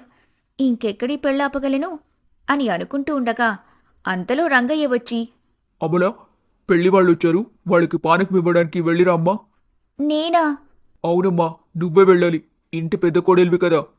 ఆ మాట విన్న అమల తన మనసులో, ఇంత మంచి అవకాశాన్ని నేనెలా వదులుకుంటాను అని అనుకుని, అయ్యో మావయ్య, మీరింతలా చెప్పాలా, వెళ్తానుండండి అని విడిదింటికి పానకం తీసుకుని వెళ్తుంది. వెళ్ళక పెళ్లి కూతురు చుట్టూ అందరూ కూర్చొనుంటారు. అది చూసి అమల, అందరూ కాస్త బయటికి వెళ్ళండి, ఆ అమ్మాయిని కాస్త ప్రశాంతంగా ఉండనివ్వండి అని అనగా అందరూ బయటికి వెళ్ళిపోతారు. ఇక అమల అంజలితో, పెళ్లి కూతురా, నేనెవర్నని చూస్తున్నావా? అవునండి, మీరు. నేను నువ్వు పెళ్లి చేసుకునే అబ్బాయి వాళ్ల పెద్ద వదిని, నీకు అక్కనవుతాను. అయ్యో అక్క, మీరా? ఎప్పుడూ చూడలేదుగా, అందుకే గుర్తుపట్టలేదు. సరేలే అమ్మా. అవును, ఆ అబ్బాయి గురించి అన్నీ తెలిసే పెళ్లి చేసుకుంటున్నావా, లేక ఇంట్లో వాళ్ళు బలవంతంగా ఈ పెళ్లి చేస్తున్నారా? ఒకరి వల్ల నేనెందుకు ఈ పెళ్లి చేసుకుంటానక్క? నా ఇష్టంతోనే ఈ పెళ్లి చేసుకుంటున్నాను. మీ మరిది నాకు చాలా బాగా నచ్చాడు. మంచిదమ్మా, నీ మంచితనం చూస్తే జాలేస్తుంది. కాని ఆ పాపకారి వాడి గురించి నీకు చెప్పలేక ఉండలేకపోతున్నాను చెల్లి. ఏమైందక్కా? అమ్మా అంజలి, నా మరిది మంచివాడు కాదు. సొంతనయ్య భార్యతోనే సంబంధం పెట్టుకున్నాడు. అంతేకాదు, ఊర్లో చాలామంది ఆడవాళ్లతో కూడా సంబంధాలున్నాయి. ఆ విషయం ఇంట్లో తెలిసి వాళ్ళ అన్నయ్యలు కూడా కొట్టారు. అలాంటి వాడితో నీకు పెళ్ళవసరమా తల్లి? అదేంటక్కా, మధు అలాంటివాడా? నేనసలు నమ్మలేకపోతున్నాను. చూడ్డానికలా లేడే. తప్పు చేసేవాళ్ళు అలా ఎలా ఉంటారు? ఇలా అమాయకంగానే ఉంటారు. మధుకి సొంత వదిన్ని నేనే ఇంతలా చెబుతుంటే నీకింకా అర్థం కావటం లేదా? అయినా నాకెందుకులే, నేను వెళ్ళొస్తాను అని చెప్పి వెళ్ళిపోతుంది అమల. ఇక తన మనసులో ఈసారితో కుండబద్దలవ్వాల్సిందే, సాధించాను అంటూ సంతోషంగా తన ఇంటికి వెళ్ళిపోతుంది. ఇక పెళ్లి కూతురు అంజలి ఆలోచిస్తూ ఉంటుంది. అంజలి తన మనసులో ఏం చేసేనా ఈ పెళ్ళాపాలి అని అనుకుంటూ ఉండగా అంజలి వాళ్ళమ్మ వస్తుంది. వచ్చి, అమ్మో అంజలి, ఈ పెళ్లి కూతురి అలంకారంలో చాలా అందంగా ఉన్నామమ్మా. ఈ పెళ్లితో మా బాధ్యత తీరుతుంది. ఇక సంతోషంగా మేము కాలం వెళ్లదీయొచ్చు. పదమ్మా, పెళ్లి కాలస్యమవుతుంది అని అనటంతో అందుకు అంజలి, అమ్మా నీతో ఒకటి చెప్పాలి. నువ్వేం చెప్పాలనుకుంటున్నావో నాకు తెలిసే. నాన్నను జాగ్రత్తగా చూసుకో, మీ ఆరోగ్యం జాగ్రత్తనేగా. సరేలేవే, మేం బాగానే ఉంటాం. పదమ్మా, పెళ్లి మండపానికి అని ఇద్దరూ వెళ్తారు. వెళ్ళగా పెళ్లికొడుకు మధు పెళ్లిపీటల మీద కూర్చుని ఉంటాడు. అది చూసిన అంజలి, ఛ, ఈ పెళ్లి చేసుకోవడం అస్సలు నాకిష్టం లేదు. కానీ మా వాళ్ల సంతోషం కోసం చేసుకోవాల్సి వస్తుంది. అంతా నా కర్మ అని అనుకుంటూ ఉండగా ఇంతలో పంతులు, అమ్మా పెళ్లి కూతుర్నిలా తీసుకురండి. అమ్మా అంజలి, పదమ్మా అంటూ తీసుకెళ్తూ ఉండగా ఆమెను చూసిన అమల తన మనసులో, అదేంటి నేను చెప్పిందంతా ఒక చెవితో విని మరో చెవితో వదిలేసిందా ఏంటి అని అనుకుంటుంది. అంతలో పెళ్లి కూతురు అంజలి వచ్చి పీటల మీద కూర్చుంటుంది. పంతులు గారు మంత్రాలు చదువుతూ ఉంటారు. మధు చాలా సంతోషంగా ఉంటాడు. అంజలి మాత్రం ఏదో ఆలోచిస్తూ ఉంటుంది. అంతలో పంతులు, అమ్మా ఈ అక్షింతలు తీసుకొని గౌరీ పూజ చేయమ్మా అని అనగా అంజలి ఆ మాట వినకుండా ఏదో ఆలోచిస్తూ ఉంటుంది. అది చూసిన పంతులు, అమ్మా అంజలి, నిన్నే, ఈ అక్షింతలు తీసుకో అని అనగా ఆ అక్షింతలు తీసుకుని పూజ చేస్తుంది. పూజ అయిపోయిన తర్వాత మాంగళ్యధారణ జరుగుతుంది. కొంత సమయానికి మధు అంజలి కొత్త దంపతులుగా శకుంతల ఇంట్లో అడుగు పెడతారు. ఆ రోజు రాత్రి మొదటి రాత్రికి అన్ని ఏర్పాట్లు చేస్తుంటారు. ఒక పక్క అంజలిని తయారు చేస్తూ ఉండగా అంజలి తన మనసులో, బలికి తయారు చేస్తున్న మేకలా నన్ను తయారు చేస్తున్నారు అంటూ తనలో తాను బాధపడుతూ ఉంటుంది. కొంత సమయానికి మధు గదిలో ఉంటాడు. అంజలి పాల గ్లాస్తో గదిలోకి వెళ్తుంది. వెళ్ళగా, రా అంజలి, ఇలా కూర్చో అని అనగా పక్కన కూర్చుంటుంది. అంజలి అని మధు తన చేయి పట్టుకోగా, చేయి వదులు అని అంటుంది అంజలి. ఏమైంది అంజలి? ఆ చెయ్యి ఎంతమందిని తాకిందో. ఛ, అటువంటిది నువ్వు నన్ను తాకుతావా? నువ్వెలాంటి వాడివో నాకు తెలీదనుకున్నావా? నేనా? మరి తెలిసినప్పుడు నన్నెందుకు పెళ్లి చేసుకున్నావు? చేసుకున్నా, మా వాళ్లను బాధ పెట్టడం ఇష్టం లేక. అయినా నీకు ఇంట్లో వాళ్ళు సరిపోవడం లేదు, బయట వాళ్ళు సరిపోవడం లేదు. మీ మగబుద్ధి బయట పెట్టుకున్నావు. నీ పక్కనిలా కూర్చున్నందుకు నా వళ్లంతా పాములు జర్రులు పాకుతున్నట్టున్నాయి అని అంటుంది అంజలి. ఇక మంచం మీద కూర్చున్న మధు లేచి నిలబడి, నేను ఎలాంటి వాడినో అన్న నిజం నాకు తెలుసు. ఎప్పటికైనా నువ్వే తెలుసుకుంటావు. అంతవరకు నిన్ను తాకను కూడా తాకను అని చాప వేసుకుని కింద పడుకుంటాడు. ఆ రోజు అలా గడిచిపోతుంది. మరుసటి రోజు ఉదయాన్నే అంజలి నిద్రలేచి తలుపు తీస్తుండగా, అంజలి, ఇక్కడ జరిగింది ఎవ్వరికీ చెప్పకు. చెప్పినా పరువు నేను తీసుకుంటానా? నువ్వు చెప్పకుండా ఉంటే చాలు అని బయటికి వెళ్ళక శకుంతల అంజలిని చూసి, అమ్మా తలస్నానం చేసిరా, టిఫిన్ చేస్తాను. నువ్వు నీ భర్త కలిసి తిందురు కాని. అలాగేనండి. అండి కాదమ్మా, అత్తయ్యాను. అలాగే అత్తయ్యా అని వెళ్తుంది అంజలి.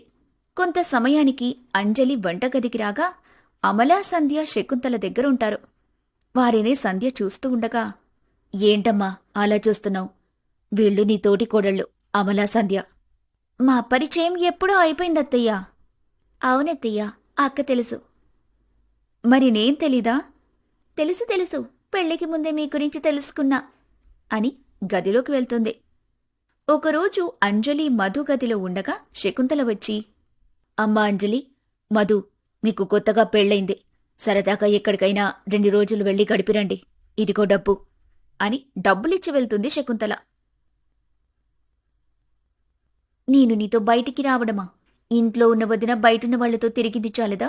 నేను కూడా నీతో తిరగాలా అని అంజలి అనగా కోపం వచ్చి మధు అంజలి చెంప మీద ఒక్కటిస్తాడు.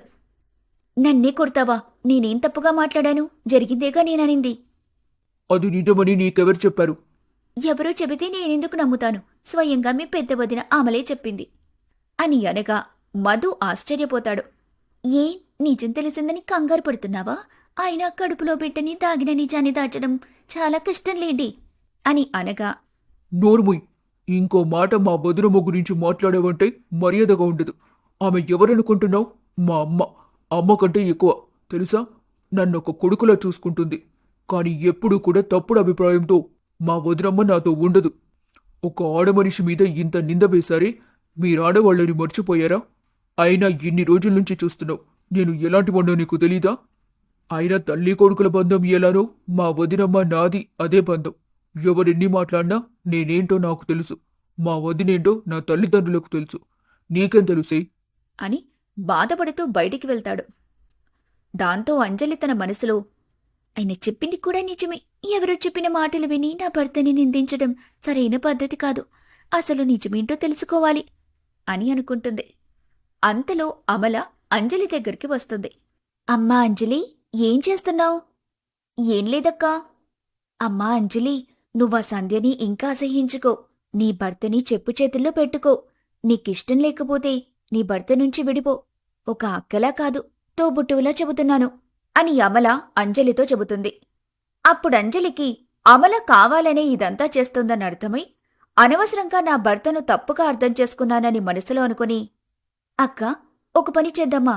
నేను నా భర్తకు విడాకులిచ్చి పుట్టింటికి వెళ్తాను. నువ్వు కూడా నీ భర్తకు విడాకులిచ్చి పుట్టింటికి వెళ్ళిపో. నేను నా భర్తకు విడాకులివ్వటమేంటి? కదా, అంటే నువ్వు నీ భర్త కలిసుండాలి. మాకు పెళ్ళై ఏడాది కూడా కాలేదు, మేము మాత్రం విడిపోవాలి. అసలు నువ్వు ఆడదానివేనా? ఛీ, ఇంత కుట్ర కుచ్చితం కడుపులో పెట్టుకుని అమ్మా బొమ్మ అంటావా? ఒక్క క్షణమైనా నా ముందున్నావంటే నిన్నేం చేస్తానో నాకే తెలీదు. ఇప్పుడు నేనేమన్నానని ఇలా అరుస్తున్నావు? అయినా ఎవరెటు పోతే నాకెందుకమ్మా అని చెప్పి అక్కడ్నుంచి వెళ్ళిపోతుంది అమల. అంజలి తన మనసులో, పాపం నేనే ఇంత బాధపడుతుంటే సంధ్యక్క తన భర్తకు దూరంగా ఉంటుంది. ఈ అమలక్క చేసిన పనికి తను ఎంత బాధపడుతుందో అని అనుకుంటుంది. కొంత సమయానికి బయటికి వెళ్లిన మధు అంజలికి కొత్త చీర తీసుకొస్తాడు. తెచ్చి తనకివ్వకుండా మంచం మీద పెడతాడు. అంతలో అంజలి వచ్చి, ఈ చీర నాకేనా అండి అని అనగా మధు ఏమీ మాట్లాడకుండా వెళ్ళిపోతాడు. అప్పుడు అంజలి తన మనసులో, బంగారం లాంటి నా భర్తని చాలా బాధ పెట్టాను అంటూ ఆ చీరను తీసుకుని కట్టుకుంటుంది. కట్టుకొని శకుంతల కూర్చుని ఉండగా అంజలి వెళ్ళి, అత్తయ్య, చీర బాగుందా? చాలా బాగుందమ్మా. సంధ్యక్క, ఎలా ఉన్నాను? గంధర్వ కన్యలా ఉన్నావు అంజలి. నా దిష్టే నీకు తగిలేలా ఉంది. ఒక్క నిమిషం ఆగు అని సంధ్య తన కంటికి పెట్టుకున్న కాటుక తీసి అంజలి అరచేతికి పెడుతుంది. ఇప్పుడు నీకు ఏ దిష్టి తగలేదంజలి అని సంధ్య అనగా అంతలో అమల వచ్చి, ఏంటంజలి తలతలా మెరిసిపోతున్నావు? ఏంటి విషయం? విషయమేముంది, మా ఆయన కొత్త చీర తెచ్చాడు, కట్టుకున్నాను. సరే కాని నేను విడిచిన బట్టలున్నాయి, వచ్చి కాస్త ఉతికి ఇస్త్రీ చేసి పెట్టు. నేను కాసేపు పడుకోవాలి. ఏంటమ్మా, నేను నీ బట్టలు ఉతకాలా? ఉతికి ఇస్త్రీ కూడా చెయ్యాలా? ఇంకా నయం, బట్టలు కట్టనలేదు. ఆయన నేను ఇంటి కోడలయింది నా భర్తకి నా అత్తమామలకు సేవ చేయడానికి, కాని అడ్డమైన నీకు సేవలు చేయడానికి కాదు. అందరూ ఒకటే నా మీద కుట్ర పన్నుతున్నారా? చూస్తా చూస్తా, ఎంతకాలం ఈ సంతోషమో అది చూస్తాను. నీకు కాస్తైనా బుద్ధుందామలా? నువ్వెలాగో ఆ అమ్మాయి అలానే. ఆ అమ్మాయికి పని చెప్తావేంటి? నీ పని నువ్వు చేసుకోవడం నేర్చుకో అని శకుంతల అనగా, అందరూ ఒకే మాట మీద ఉన్నారు కదా అని బాధపడుతూ అక్కడ్నుంచి లోపలికి వెళ్ళిపోతుంది. ఇక మహేష్ పడుకొని ఉంటాడు. అది చూసిన అమల, దున్నపోతులా పడుకున్నావు. భార్యకు నగలు తెద్దాం, చీరలు తీసుకొద్దామని లేదు. ఆ ముష్టి ఒక ఉద్యోగం తగిలించుకొనున్నాడు. ఆ వచ్చే డబ్బు తినడానికి సరిపోవటం లేదు అని అనగా మహేష్ అంతలోనే నిద్రలేచి, ఏంటే నీ గోలా? ప్రశాంతంగా నిద్ర కూడా పోనివ్వవా? నేను నీ నిద్ర చెడగొడుతున్నానా? అటు చూడుపో, మీ తమ్ముడికి పెళ్ళై ఏడాది కూడా కాలేదు. అప్పుడే పెళ్ళానికి చీరలు తెచ్చిస్తున్నాడు. నువ్వు ఉన్నావెందుకు? ఏ రోజైనా జాకెట్ ముక్కైనా తెచ్చిచ్చావా? తెస్తాను. అసలు ఎప్పుడైనా నన్ను భర్తగా గౌరవించావా? అదంతా కాదు. ఒక భార్యల దగ్గరయ్యావా? నీకు చీర కాదు కదా, ఖర్చీఫ్ కూడా తేను పో. అని పడుకుంటాడు. అనవసరంగా నిన్ను పెళ్లి చేసుకున్నాను. అసలు పెళ్లి పెటాకులు లేకుండా అలా ఉన్నా అయిపోయేది. నిన్ను చూసి మురవ చెప్పుకొని ఏడవలా ఉంది నా బ్రతుకు అని అంటూ బాధపడుతుంటుంది అమల. ఇలా కొన్ని రోజులు గడుస్తూ ఉండగా రంగయ్య రిటైర్ అవుతాడు. మెడలో దండతో ఇంటికి రావడం చూసి, ఏంటండి ఈ అవతారం? మీరేమైనా కొత్త పెళ్లి కొడుకనుకుంటున్నారా అని శకుంతల అనగా ఇంట్లో వాళ్ళందరూ వస్తారు. వారిని చూసి, ఓసే పిచ్చితనా, నేను రిటైర్ అయిన సందర్భంగా ఆఫీస్లో ఫంక్షన్ జరిగింది. అందరూ అభిమానించి నాకు సత్కరించి ఈ దండ వేశారే. రిటైర్మెంటా? అలా అయితే డబ్బు కూడా ఇచ్చుంటారుగా. ఇచ్చారే, కానీ ఆ డబ్బు ఇంటికి తీసుకురాలేదు, బ్యాంకులోనే ఉంచాను. మంచి పని చేశారు కానీ ఎంత డబ్బొచ్చింది ఇంతకీ? 30 లక్షలు ఇచ్చారు. ఆ మాట వినగానే అమల, 30 లక్షలా? అంత డబ్బే? అవునమ్మా, నా సర్వీస్ ఇప్పటి నుంచా, పెళ్లి కాక ముందు నుండి చేస్తున్నాను, అందుకే అంత డబ్బు ఇచ్చారు. అని అనగా అందుకు అమల, అది సరే కాని ఎంతసేపు నిలబడతారు? కూర్చోండి మావయ్య. ఇదంతా ప్రేమే. మీరు నోరు మూస్తారా? మావయ్య కూర్చోండి. కాఫీ ఏమైనా తెమ్మంటారా? అమ్మా అమల, నీకు వంటగది ఎటువైపు ఉందో తెలుసా? అంటే ఏ రోజైనా అటు పక్కకు వచ్చావా అని. మీరు ఊరుకోండి అత్తయ్య. 3 రోజుల క్రితం మంచినీళ్ల కోసం వచ్చానుకా, అప్పుడు చూశాన్లే. మా తల్లే, కోడలంటే నీలా ఉండాలమ్మా. ధన్యవాదాలు మావయ్య. మీకు తినడానికేమైనా తెమ్మంటారా? నాకేమొద్దు కానీ నువ్వు ప్రశాంతంగా ఉండు. ఎందుకంత గాబరా పడుతున్నావు?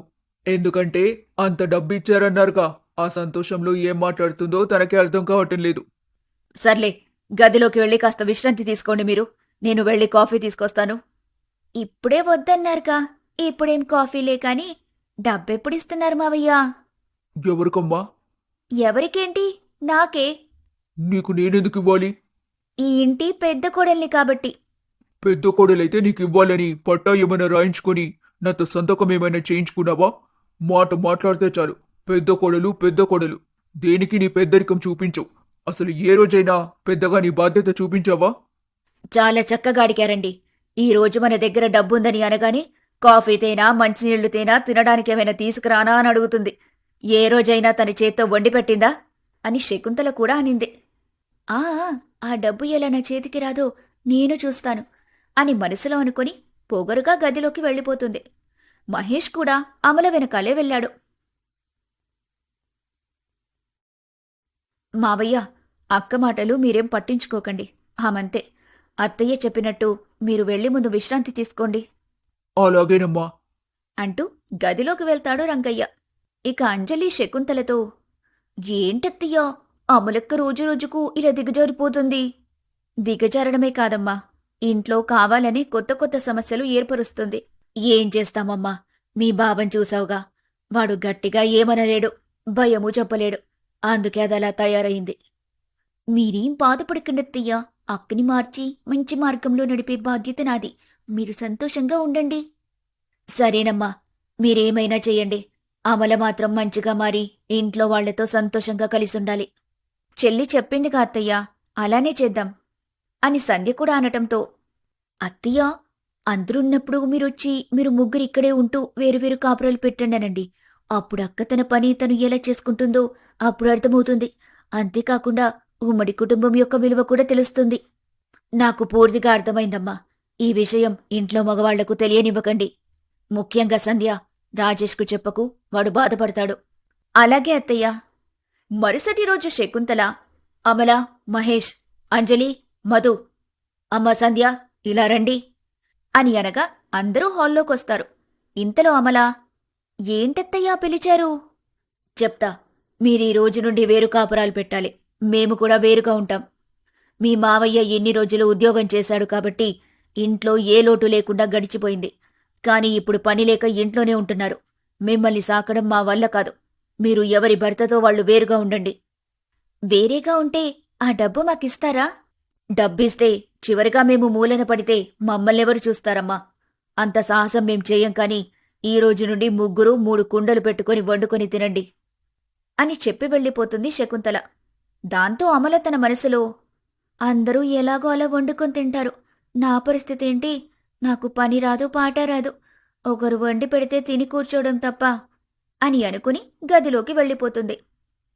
ఇక అంజలి సంధ్యతో, చిన్నక్క, అత్తయ్య చెప్పిన మాటకు పెద్దక్క మొహం చూడాలి, మలమల మాడిపోయింది అంటూ నవ్వుతూ వాళ్ళ గదిలోకి వెళ్ళిపోతారు. ఆ రోజు నుండి వంటగదిలో 3 పొయ్యిలు వెలుగుతాయి. ఎవరి వంట వాళ్ళు చేసుకుంటూ, ఎవరి పనులు వాళ్ళు చేసుకుంటూ ఉంటారు. వంట పూర్తయ్యాక ఇంట్లో ఉన్న బావి దగ్గర 3 తోటికోడళ్ళు బట్టలుతుకుతూ ఉండగా, సంధ్య, కాస్త మా బట్టలు కూడా ఉతకొచ్చుగా. నావే చాలా ఉన్నాయి, నా వల్ల కాదు. చిన్న చెల్లి అంజలి, నువ్వైనా ఉతుకు. మాకేం పని లేదు మరి, నీవి నువ్వే ఉతుక్కో. మాకేం పని? వేరే కాపురాలైన దగ్గర్నుంచి మా పని మేమే చేసుకోలేకపోతున్నాం. ఇంక నీవెక్కడి చెయ్యాలి? అంటే ఇప్పుడు నా పని నేనే చేసుకోవాలా? లేక పక్కింటోళ్ళెవరైనా వచ్చి చేస్తారా? చేసుకో. చేసుకుంటాన్లే అంటూ నీరసంగా బట్టలుతుకుతూ ఉంటుంది అమల. అది చూసి అంజలి, సంధ్య నవ్వుకుంటూ ఉంటారు.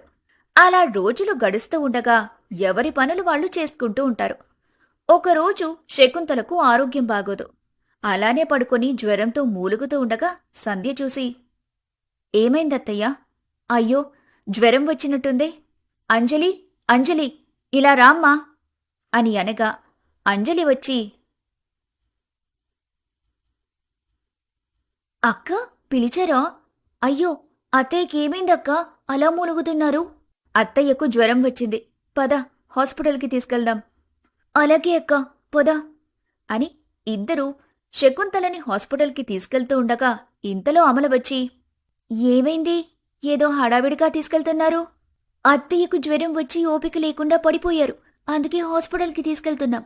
నువ్వు కూడా రా అక్క, వెళ్దాం. సమయానికి మీ మరిదిగారు లేరు, బావగారు కూడా లేరు. లేకపోతే నాకేంటట, డబ్బులు అడిగితే ఇవ్వనంటుంది. అందుకే దేవుడు తగిన శాస్తే చేశాడు. తీసుకెళ్ళండమ్మా, ఆలస్యమైతే ఎక్కడే ప్రాణాలు పోయేలా ఉన్నాయి అని అంది అమల. అందుకు సంధ్య, నిన్ను తిట్టినా ఒకటే, బయట తిరిగే కుక్కని తిట్టినా ఒకటే అక్క. చెల్లి, పట్టుకో, మనం తీసుకెళ్దాం అని ఇద్దరూ హాస్పిటల్కి తీసుకెళ్లి డాక్టర్కి చూయిస్తారు. డాక్టర్ శకుంతలను చెక్ చేసిన తర్వాత, అమ్మా, మీ అత్తయ్య గారు చాలా నీరసంగా ఉన్నారు. నేను మందులు రాసిస్తాను, మర్చిపోకుండా వాడండి. అలానే ఈమెకు బాగా విశ్రాంతి అవసరం. అలాగే అండి, మేం చూసుకుంటాం అని అంజలి అనగా డాక్టర్ వెళ్ళిపోతాడు. ఇక సంధ్య, అత్తయ్య, ఎలా ఉంది మీకు? ఇప్పుడు పర్వాలేదమ్మా, కాస్త కళ్ళు తిరుగుతున్నట్టున్నాయి అంతే. ఇంటికి వెళ్దాం పదండత్తయ్య, విశ్రాంతి తీసుకుంటే అదే తగ్గుతుంది అని అంజలి అనగా శకుంతల, అంజలి, సంధ్య ముగ్గురూ కలిసి ఇంటికి తిరిగి వెళ్ళిపోతారు. ఇక శకుంతలను చూసిన రంగయ్య, ఏమైందమ్మా మీ అత్తయ్యకు? అత్తయ్యకు జ్వరం వస్తే హాస్పిటల్కి తీసుకుని వెళ్లి చికిత్స చేయించుకుని తీసుకొస్తున్నాం మావయ్య. అత్తయ్యకి చాలా విశ్రాంతి కావాలంట, డాక్టర్ గారు చెప్పారు. అవునా? శకుంతల, పద గదిలో పడుకుందు గాని. మావయ్య, నేనొక్కదాన్నే కదా ఉండేది, అత్తయ్యను నేను చూసుకుంటాను. అత్తయ్య పని చేయకూడదని చెప్పారు డాక్టర్. మీక్కూడా నేను భోజనం తయారు చేస్తాను అని శకుంతలని తీసుకుని తన గదిలోకి వెళ్తుంది సంధ్య. అలా వెళ్ళగా అది అమల చూసి తన మనసులో, అబ్బో, ఈ అత్త కోడళ్ల ప్రేమ చూడలేకపోతున్నా, ఏమిటో అని అనుకుంటూ ఉండగా ఇంతలో అమలకు ఫోన్ వస్తుంది. హలో. నేనే అమ్మని. ఏంటే అక్కడ విషయాలు? ఏముంది, వేరు కాపురం పెట్టుకుని ఉంటున్నాం. నా పని నేను చేసుకోలేక చచ్చిపోతున్నాను. నువ్వొక్కదానివేనా అందరా? నేనొక్కదాన్ని అయితే ఊరుకుంటానా? అందరూ. కానీ ఈరోజు మా అత్తకు జ్వరం వచ్చింది. మా తోటి కోడళ్ళు హాస్పిటల్కి తీసుకెళ్ళి ఇప్పుడే తీసుకొనొచ్చారింటికి. నువ్వెళ్ళి పలకరించావా మరి? నాకేం పని? మా మావయ్య పని దిగిపోతే 30 లక్షలొచ్చాయి. రూపాయి కూడా ఎవ్వరికివ్వకుండా దగ్గర పెట్టుకున్నారు. నాకేం పని చూడ్డానికి? రెండో కోడలు సంధ్య చూసుకుంటుంది. ఒసే తింగర్దారా, రెండో కోడలు చూసుకుంటుందని అంత కమ్మగా చెబుతున్నావే, ఇక్కడే నువ్వు పప్పులో కాలేసావు. ఇప్పుడు ఆమె చూసుకుంటుందని డబ్బు మొత్తం ఆమెకిస్తే ఏం చేస్తావే? నెత్తిన తడిగుడ్డ వేసుకుని ఉండాల్సి వస్తుంది. కాబట్టి నువ్వే నీ దగ్గరికి తీసుకొచ్చి నువ్వే జాగ్రత్తగా చూసుకో. అప్పుడు ధైర్యంగా నీకు బాలేనప్పుడు మేం చూసాం, డబ్బు మాకే రావాలని దర్జాగా అడగొచ్చు. అవును కదమ్మా, నాకు పూర్తిగా అర్థమైంది, ఉంటానిక అని ఫోన్ పెట్టేస్తుంది. శకుంతల పడుకొని ఉంటే తన దగ్గరికి వెళ్ళిన అమల, అత్తయ్య ఎలా ఉంది? ఇప్పుడు అడుగుతున్నావా అమ్మా? ఇక్కడెందుకత్తయ్యా, పదండి, నేను లేనా మిమ్మల్ని చూసుకోడానికి అని అమల అంటుంటే అంతలో సంధ్య, నీకెందుకక్క శ్రమ? నేనొంటరిగానే ఉన్నాను కదా, అత్తయ్యని నేను చూసుకుంటాన్లే. ఎందుకమ్మా? అత్తయ్యని చూశానని డబ్బు మొత్తం లాగేసుకుందామనా? ఆ పప్పులు నా దగ్గర ఏముడకవు అని అంటుంది. అంతలో రంగయ్య వచ్చి సరే పెద్ద కోడలా, నువ్వే చూడు, నీ గదిలోకి తీసుకెళ్ళి. అని అనగా అందుకు అమల సరే మావయ్య అని సంతోషంగా శకుంతలని తన గదిలోకి తీసుకెళ్తుంది. అలా వెళ్ళగా మంచినీళ్ళు తినా అత్తయ్యా అని అడుగుతుంది అమల. ఇప్పుడేం వద్దమ్మా, కాసేపు పడుకుంటాను.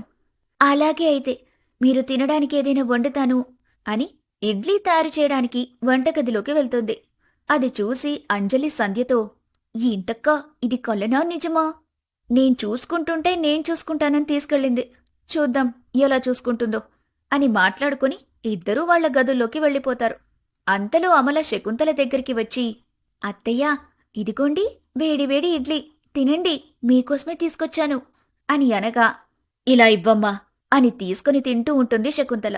కొంత సమయానికి తినటం అయిపోయాక అమ్మా, కొంచెం నీ పక్కన మందులున్నాయి, ఇలా ఇవ్వమ్మా. అలాగే అత్తయ్యా అని అంటూ మందులు తీసి అత్తయ్యకిస్తుంది అమల. అవి తీసుకున్న శకుంతల అమ్మా, మంచినీళ్ళు ఉండండి తెస్తాను అని వంటగదిలోకి వెళ్లి నీళ్లు తీసుకొస్తుంది. అమ్మా, నాకు కాళ్ళు నొప్పులుగా ఉన్నాయి, కాస్త పట్టమ్మా. అలాగే అత్తయ్యా అంటూ కాళ్ళు కూడా పడుతుంది. ఇక అమల తన మనసులో అమ్మో, ఈమెకింత చాకిరి చెయ్యాలా? ఇలా అని తెలిస్తే అసలు గదిలోకే తీసుకొచ్చేదాన్ని కాదు. నేను నా తల్లికే చాకిరి చేయలేదు, ఈమెకెలా చేస్తాను అని అనుకుంటూ ఉండగా అంతలో శకుంతల అమలతో అమ్మా అమల, బాత్రూంలో వేడి నీళ్లు పెట్టమ్మా, స్నానం చెయ్యాలి, ఒళ్లంతా నొప్పులుగా ఉన్నాయి. వేడి నీళ్ళా? కట్టెల పొయ్యి మీద వేడి చేసి పెట్టాలి, చల్లనీళ్లు చేయొచ్చుగా అత్తయ్యా. చల్లనీళ్లు ఈ వయసులో చేస్తే పై ప్రాణాలు పైనే పోతాయి. వెళ్ళమ్మా, వెళ్ళి నీళ్లు వేడి చెయ్యి. అలాగే అత్తయ్యా అని నీరసంగా మొహం పెట్టి ఆరు బయటకు వెళ్లి బయట సంధ్యను చూసి అమ్మా సంధ్య, అత్తయ్య నిన్ను వేడి నీళ్లు కాచమని చెప్పారు, త్వరగా కట్టెల పొయ్యి మంట చెయ్యమ్మా. నేనా అక్క? అత్తయ్యకు అన్ని రకాల సేవలు చేస్తానని తీసుకెళ్లావుగా, నువ్వే చెయ్యి, నాకేం పని చేయడానికి? నా దగ్గరుంటే నేను చూస్తాను, నా దగ్గర లేనప్పుడు నేనెందుకు చేస్తాను అని చెప్పి లోపలికి వెళ్ళిపోతుంది సంధ్య. దాంతో అమల తన మనసులో అదే నిజమే, ఇంట్లోకి తెచ్చుకునేందుకు తప్పుతుందా? చేయాలి, ఎవరికోసం ఎన్ని రోజులనిలా చాకిరీ చెయ్యాలో ఏమో అని అనుకుంటూ కట్టెలపై మంట పెడుతూ ఉండగా ఆ పొగకు కళ్ళు మండి కళ్ళు నిమురుతూ ఉంటుంది. అది చూసిన సంధ్య నవ్వుతూ గదిలోకి వెళ్ళిపోతుంది. కొంత సమయానికి నీళ్లు వేడవ్వటంతో అమల శకుంతల దగ్గరికి వెళ్ళి అత్తయ్యా రండి, స్నానం చేద్దురు, వేడి నీళ్లు పెట్టాను అని అనగా అందుకు శకుంతల ఇలా రామ్మా, చేయి పట్టుకుని తీసుకెళ్లి కాస్త స్నానం చేయించు అని అంటుంది. ఆ మాటలకు అమలకు కోపం వస్తుంది. నీకెంత ధైర్యం, నీకు నేను స్నానం చేయించాలా అని గట్టిగా అరవగా ఇంట్లో ఉన్న వాళ్లందరూ వింటారు. వాళ్లని చూడకుండా ఏదో కాస్త తిండి పెడితే మూలపడి ఉంటావనుకుంటే నీకు సేవలు చేయాలా సేవలు? నువ్విప్పుడే సచ్చేలా లేవు. ఎలాగో నువ్వు చచ్చాక ఆ డబ్బు మేము ఎలాగో పంచుకుంటాం కాని నువ్వు నీ రెండో కోడల దగ్గరికే వెళ్ళు. మాయదారి సంత, ఎవడు చేసేది నీకు సేవలు? ఛీ అని అంటుంది. ఆ మాటలు విన్న సంధ్య వాళ్ల దగ్గరకొచ్చి అంత కోపం పడేదానివి నేను చూసుకుంటాను అని ఎలా తీసుకెళ్లావక్కా? నిజంగా నీలాంటి వాళ్ళు డబ్బు కోసం మనుషుల ప్రాణాలు తీయడానికి కూడా వెనుకాడరు అని అంటుంది. అమ్మా సంధ్య, ఈ ముసలివాళ్ల కోసం మీరు గొడవలు పట్టుకోకండి. ఇంకొన్ని రోజులైతే మేమే ఎలాగో పోతాం. ఉన్న మీరైనా సంతోషంగా ఉండండి అని అంటుంది శకుంతల. ఇంతలో రంగయ్య డబ్బు తీసుకుని వస్తాడు. అమ్మా అమల, సంధ్య, అంజలి అని ఒక్కొక్కరికి 10 లక్షల చొప్పున చేతిలో పెట్టి అమ్మా, మీ భర్తలతో చెప్పి మీకు నచ్చిన వ్యాపారాలు చేసుకోండమ్మా. ఈ డబ్బు తెచ్చింది మీకోసమే. మాకింకెవ్వరున్నారమ్మా? కోడళ్ళైనా కూతుర్లైనా మీరే కదా. మీరు సంతోషంగా ఉంటే మాకదే చాలు అని అంటాడు రంగయ్య. దాంతో శకుంతల అవునమ్మా, మాకెవరూ చాకిరీ చెయ్యొద్దు, నాకు నా భర్త, నా భర్తకు నేను అని చెప్పి పదండి, ఎక్కడైనా ఆశ్రమంలో ఉందాం, మనకి బంధాలు బంధుత్వాలు ఏవీ వద్దు అని శకుంతల అనటంతో సంధ్య అత్తయ్య అలా అనకండి, మీకు నేనున్నాను. ఇంతలో అంజలి కూడా అత్తయ్య, నేను మీకు లేనా? మీరు మాతోనే ఉండండి, కోడలిగా కాదు కూతుర్లా చూసుకుంటాను మిమ్మల్ని అని అంటుంది అంజలి. వద్దమ్మా, మీరు మీ భర్తలతో సంతోషంగా ఉండండి. మా వల్ల మీ మధ్య సమస్యలు రాకూడదు. అమ్మా అమల, నీ భర్త చేసే ఉద్యోగం నీకు నచ్చడం లేదు కాబట్టి ఆ డబ్బుతో నీకు నచ్చిన వ్యాపారం ఏదైనా చేసుకో. అని వెళ్ళిపోతాడు. అందుకు అమల ఏడుస్తూ, అత్తయ్య నన్ను క్షమించండి అని కాళ్ళు పట్టుకుంటుంది. లే అమ్మా, లే. ఏం చేస్తున్నావు? అత్తయ్య, మీ విషయంలో నేను చాలా తప్పు చేశాను. మీరు నాకు ఇంత డబ్బిచ్చి నేను బాగుపడాలని చూస్తే నేనేమో మీరు చెడిపోవాలని చూశాను. అత్తయ్య, నా తప్పు నేను తెలుసుకున్నాను. నాకు మీ డబ్బొద్దు, తీసుకోండి అని తిరిగిస్తుండగా అందుకు శకుంతల, అమ్మా, మేము ప్రేమతో మీకు డబ్బులిచ్చాం. అది మీరు ఉపయోగించుకోండి తల్లి, చాలు. అయితే మీరు నాతో పాటే ఉండండి. మిమ్మల్ని నిజంగా కంటికి రెప్పలా చూసుకుంటాను అని అనక అందుకు రంగయ్య, వద్దమ్మా, మేమెవ్వరికీ బరువు కావాలనుకోవట్లేదు. మా మానాన మమ్మల్ని వదిలేయండి. అని అనగా అందుకు అమల, అత్తయ్య, నా తప్పు నేను తెలుసుకున్నాను. అలా అనకండి. అందరం కలిసికట్టుగా ఉంటూ చక్కగా సంతోషంగా ఉందాం అత్తయ్య. అవునత్తయ్య, అక్క తప్పు తెలుసుకుందిగా, ఇంకా మీరేం ఆలోచించకండి. అయితే సరే అమ్మా, మా గదిలో మేముంటాం. మీరు కలిసికట్టుగా ఉంటూ మాకొక ముద్ద బువ్వ పెడితే చాలు అని శకుంతల అనగా అంతలో అమల, అమ్మ సంధ్య, అంజలి, తోటికోడళ్ళని చూడకుండా మిమ్మల్ని కూడా చాలా బాధ పెట్టాను. నన్ను క్షమించండి ఇద్దరు. అక్క, జరిగిపోయిందేదో జరిగిపోయింది, వదిలేయ్. ఇప్పటినుండి అందరం కలిసి సంతోషంగా అత్తమామల్ని చూసుకుందాం. సరేనమ్మా అని అంటుంది సంధ్య. దాంతో అమల అలాగే అంటుంది. ఇదంతా చూసి శకుంతల, రంగయ్య ఎంతగానో సంతోషిస్తారు. ఆ రోజు నుండి ముగ్గురు కోడళ్ళు కలిసికట్టుగా ఉంటూ అత్తామామలను కంటికి రెప్పలా కాపాడుకుంటూ ఉంటారు.